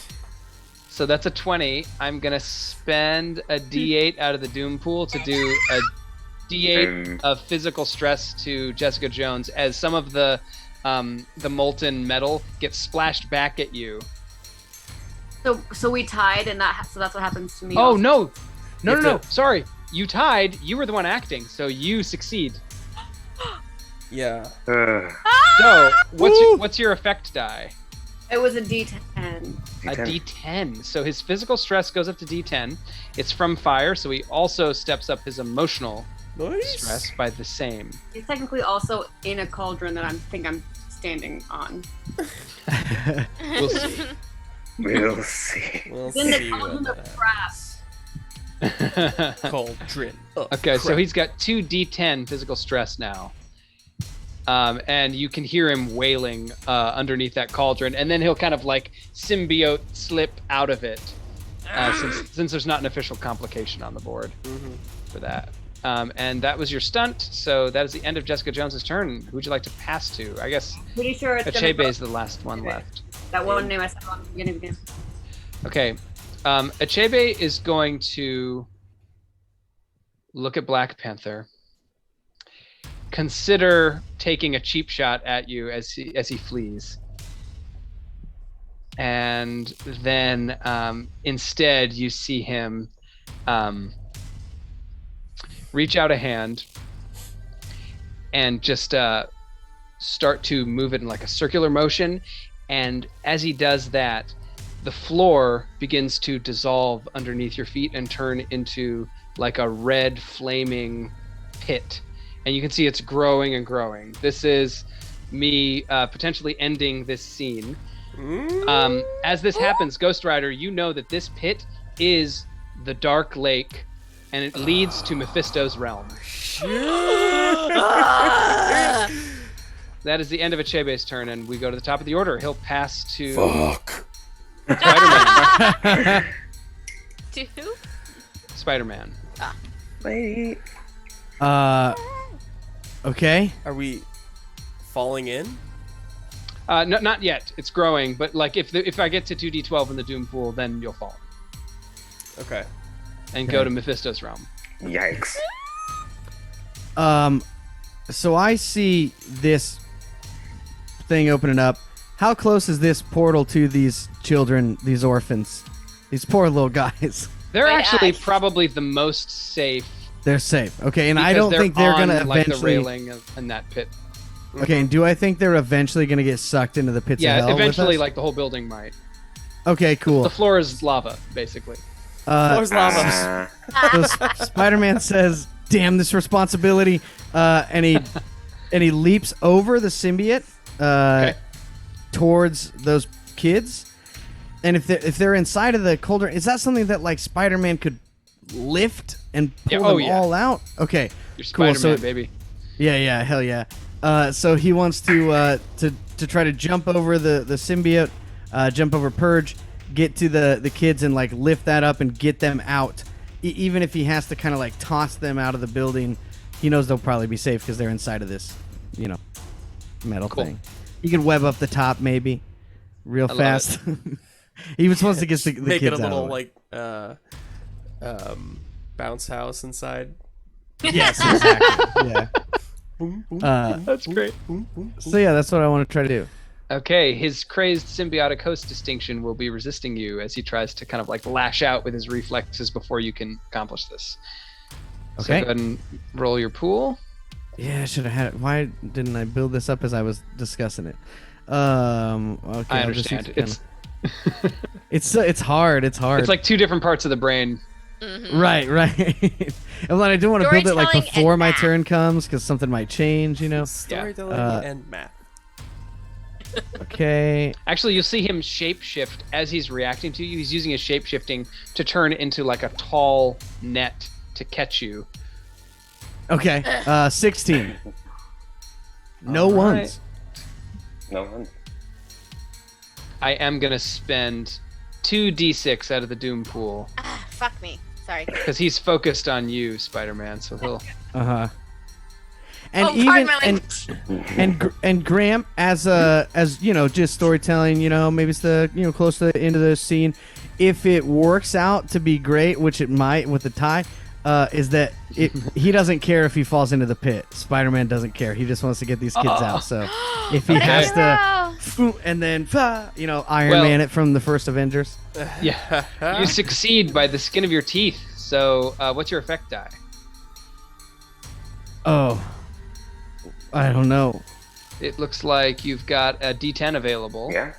Yes, it's a D10. Okay, so we'll make a d10 asset, which is children to safety. Okay. that's how safe they are. So if anyone else wants to like try and help the children, help the children, Someone think of the children. you can add that D10 to your pool. Okay. So this represents Spider-Man's like protection of them. Cool. And they're inside of this thing. This webbed up tank. Okay, cool. Yeah, like as I jumped over, I like webbed up the top of it, got down, and gave it a nice toss or whatever. Yeah. And then I'll pass it. I'll pass it to Jessica Jones. Alrighty. Great question. I'm standing on a cauldron as hell opens up underneath me. Normal situation. So I think what Jessica will do is, where is the symbiote at this point? I guess, like basically the center. I mean, it's huge, so you have access to it for sure.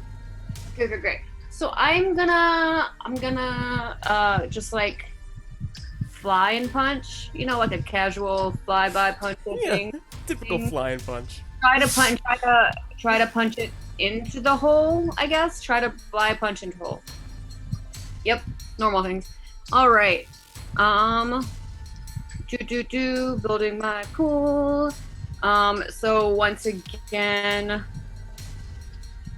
one of my my D6 will be a D4 because I'm doing my multi-power situation. Nice. And then I get the 2D8 and then a D12. 2d10 now because they got stepped up. Oh yeah, and the d12 as well from focused on Spider-Man. D12.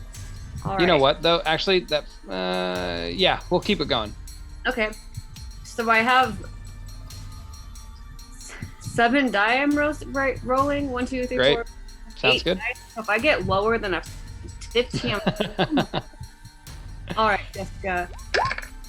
Better roll those dice. Oh my fucking god. Oh, Sorry. Boulder, I can't. I'm going. It's okay. You can cuss on this stream. I'm gonna. Can I use a plot point to just do literally frigging anything? To add more dice to the total, yeah. You could add it looks like add a 4. Yeah. It's probably worth it. So it'll be 19 again. You know what? You succeed. Thanks. So your effect die could be a d10 Yeah. that steps up the physical and emotional stress to d12. So one more hit with fire, and Purge will go down. Tight. Who do you want to pass to? I'm gonna pass it to a Black Panther. Hey. Still got your stunt ready. Yeah, we've got to use it. We've got to use it. Okay, Black Panther, seeing this portal open up and seeing that Purge is taking pretty substantial damage, his suit is now glowing. This is one of my favorite powers from the movie. I'm so happy that I get to use it. Having withstood Moonstone's energy blast, that energy and kinetic force has been recycled into the suit, ready to be expunged back out. Black Panther is going to flip so that he is in between a Chebe and another molten barrel. We still have one left, right? Yeah. And then is going to activate the energy field with the intent of knocking a molten barrel into Purge and hitting a Chebe while protecting himself should we fall through this thing. Nice. That is a stunt. yes. Yes. Freaking king over here. And the pool's ready. Let's do it. Wakanda forever.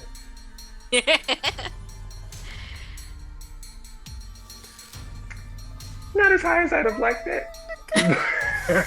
You added the 2d12? I didn't add 2d12 at all. 2d12? No, Actually, yeah. it's 3. So 2d12 from the stress and d12 from That's focused right. on Spider-Man. I forgot about the stress. 3d12. It is. Hello. What? Interesting. The game said no. Yeah, We're fun, gonna try fun. it again. Don't worry, everybody. Okay, Uh-oh. good. Can you roll them manually? Is that? Yeah, I'm. There's a dice roller on the Oh, left. yes, there is. Left-hand bar. side. There we go. Thank you. All right, So a little 9. bit better. That's pretty There's good. still a 1 there, but how about? How many 9 and plot an 8? points do you have? Oh yeah, like plenty. So you could add all 3 of those and make your total 32. That's the plan. I'm not even gonna bother finishing assembling my pool. Yes. Yeah. You've done it. All right. Wow. Good thing you did, because you Yeah. got a 17. But all right. Oh my Go ahead and narrate the end of the scene. This is your success for the entire event. So go ahead. Oh, my Floor is yours. goodness. It's a clean, right before we all start to fall, it's a clean somersault off of the floor. He hits his necklace, and then this purple energy field expands 10 feet in all directions around him, knocking this last piece of molten fire into Purge, and also hopefully, giving Achebe a black eye on our way to heaven. Nice. So Purge gets struck. The symbiote completely dissolves in the fire, and Blackout is left there, sprawled against one of the tanks. The floor begins to widen, but then as Achebe is kind of like knocked aside, the opening of the portal gets ended, and it again contracts. Whoop, and you have officially defeated Codename Purge, cleared up that, saved the orphans. You have defeated these, or at least sent running, these members of the Hood's gang who were involved in somehow trying to contain or protect Purge. It's unclear. But in the aftermath, you do your research through Jessica Jones and Jennifer's efforts. You can figure out that you've basically cut off, you defeated Nicholas Trask and you ended the threat.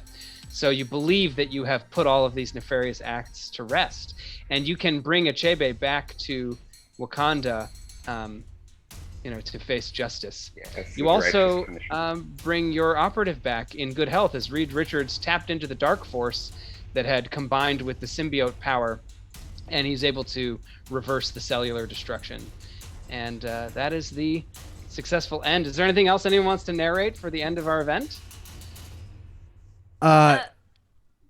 Spider-Man just says, I told you they didn't like fire.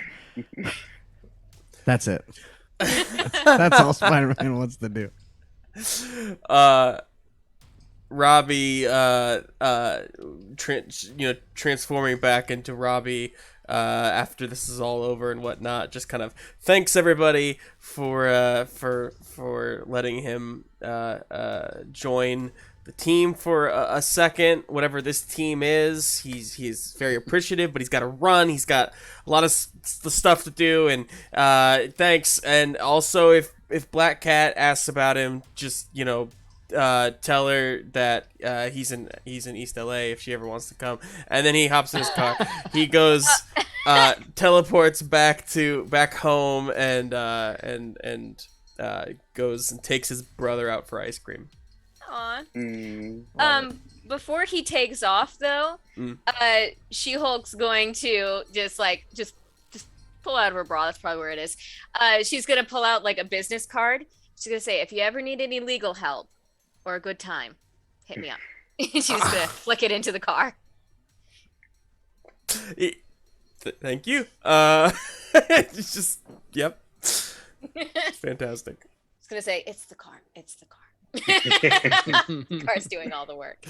I suppose Dora Milaje can arrive to apprehend Achebe and get him loaded into the car, and before Black Panther gets in to head back to Wakanda, he can look back and say, well, I suppose relations with this country may continue. Then get in, let that door slam, and drive off. It's the cattiness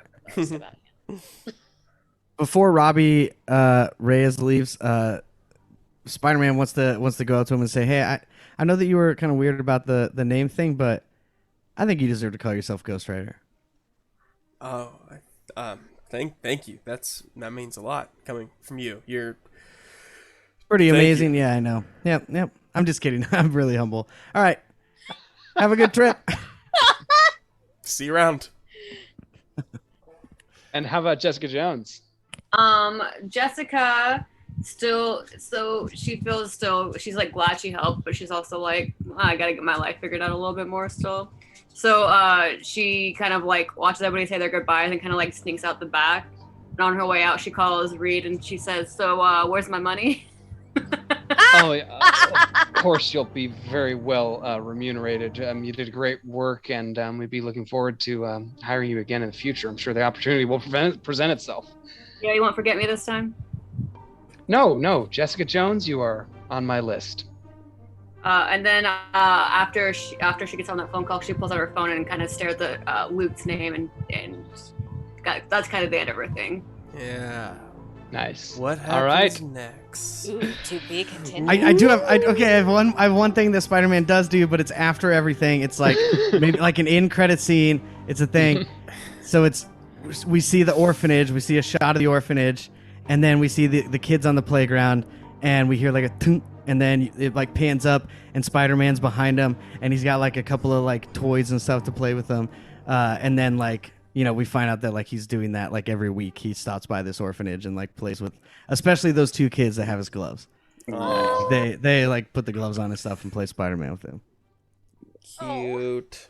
Well, It feels. I'm pretty sure she's there this time, right? What? Receptionist is watching this time. She doesn't miss Oh it. yeah, exactly. Got her yeah. cell phone out. Oh And my she goes, God. well, no better ending, I guess, for our event. Thank you all so much for playing. It's a real pleasure. And thanks everyone for watching. Yay. Sumkey and Dr. Shazam and ECAT Carter and the others, Kate, who were in the chat. Just great to spend time with you all. And thanks everyone for what you contributed.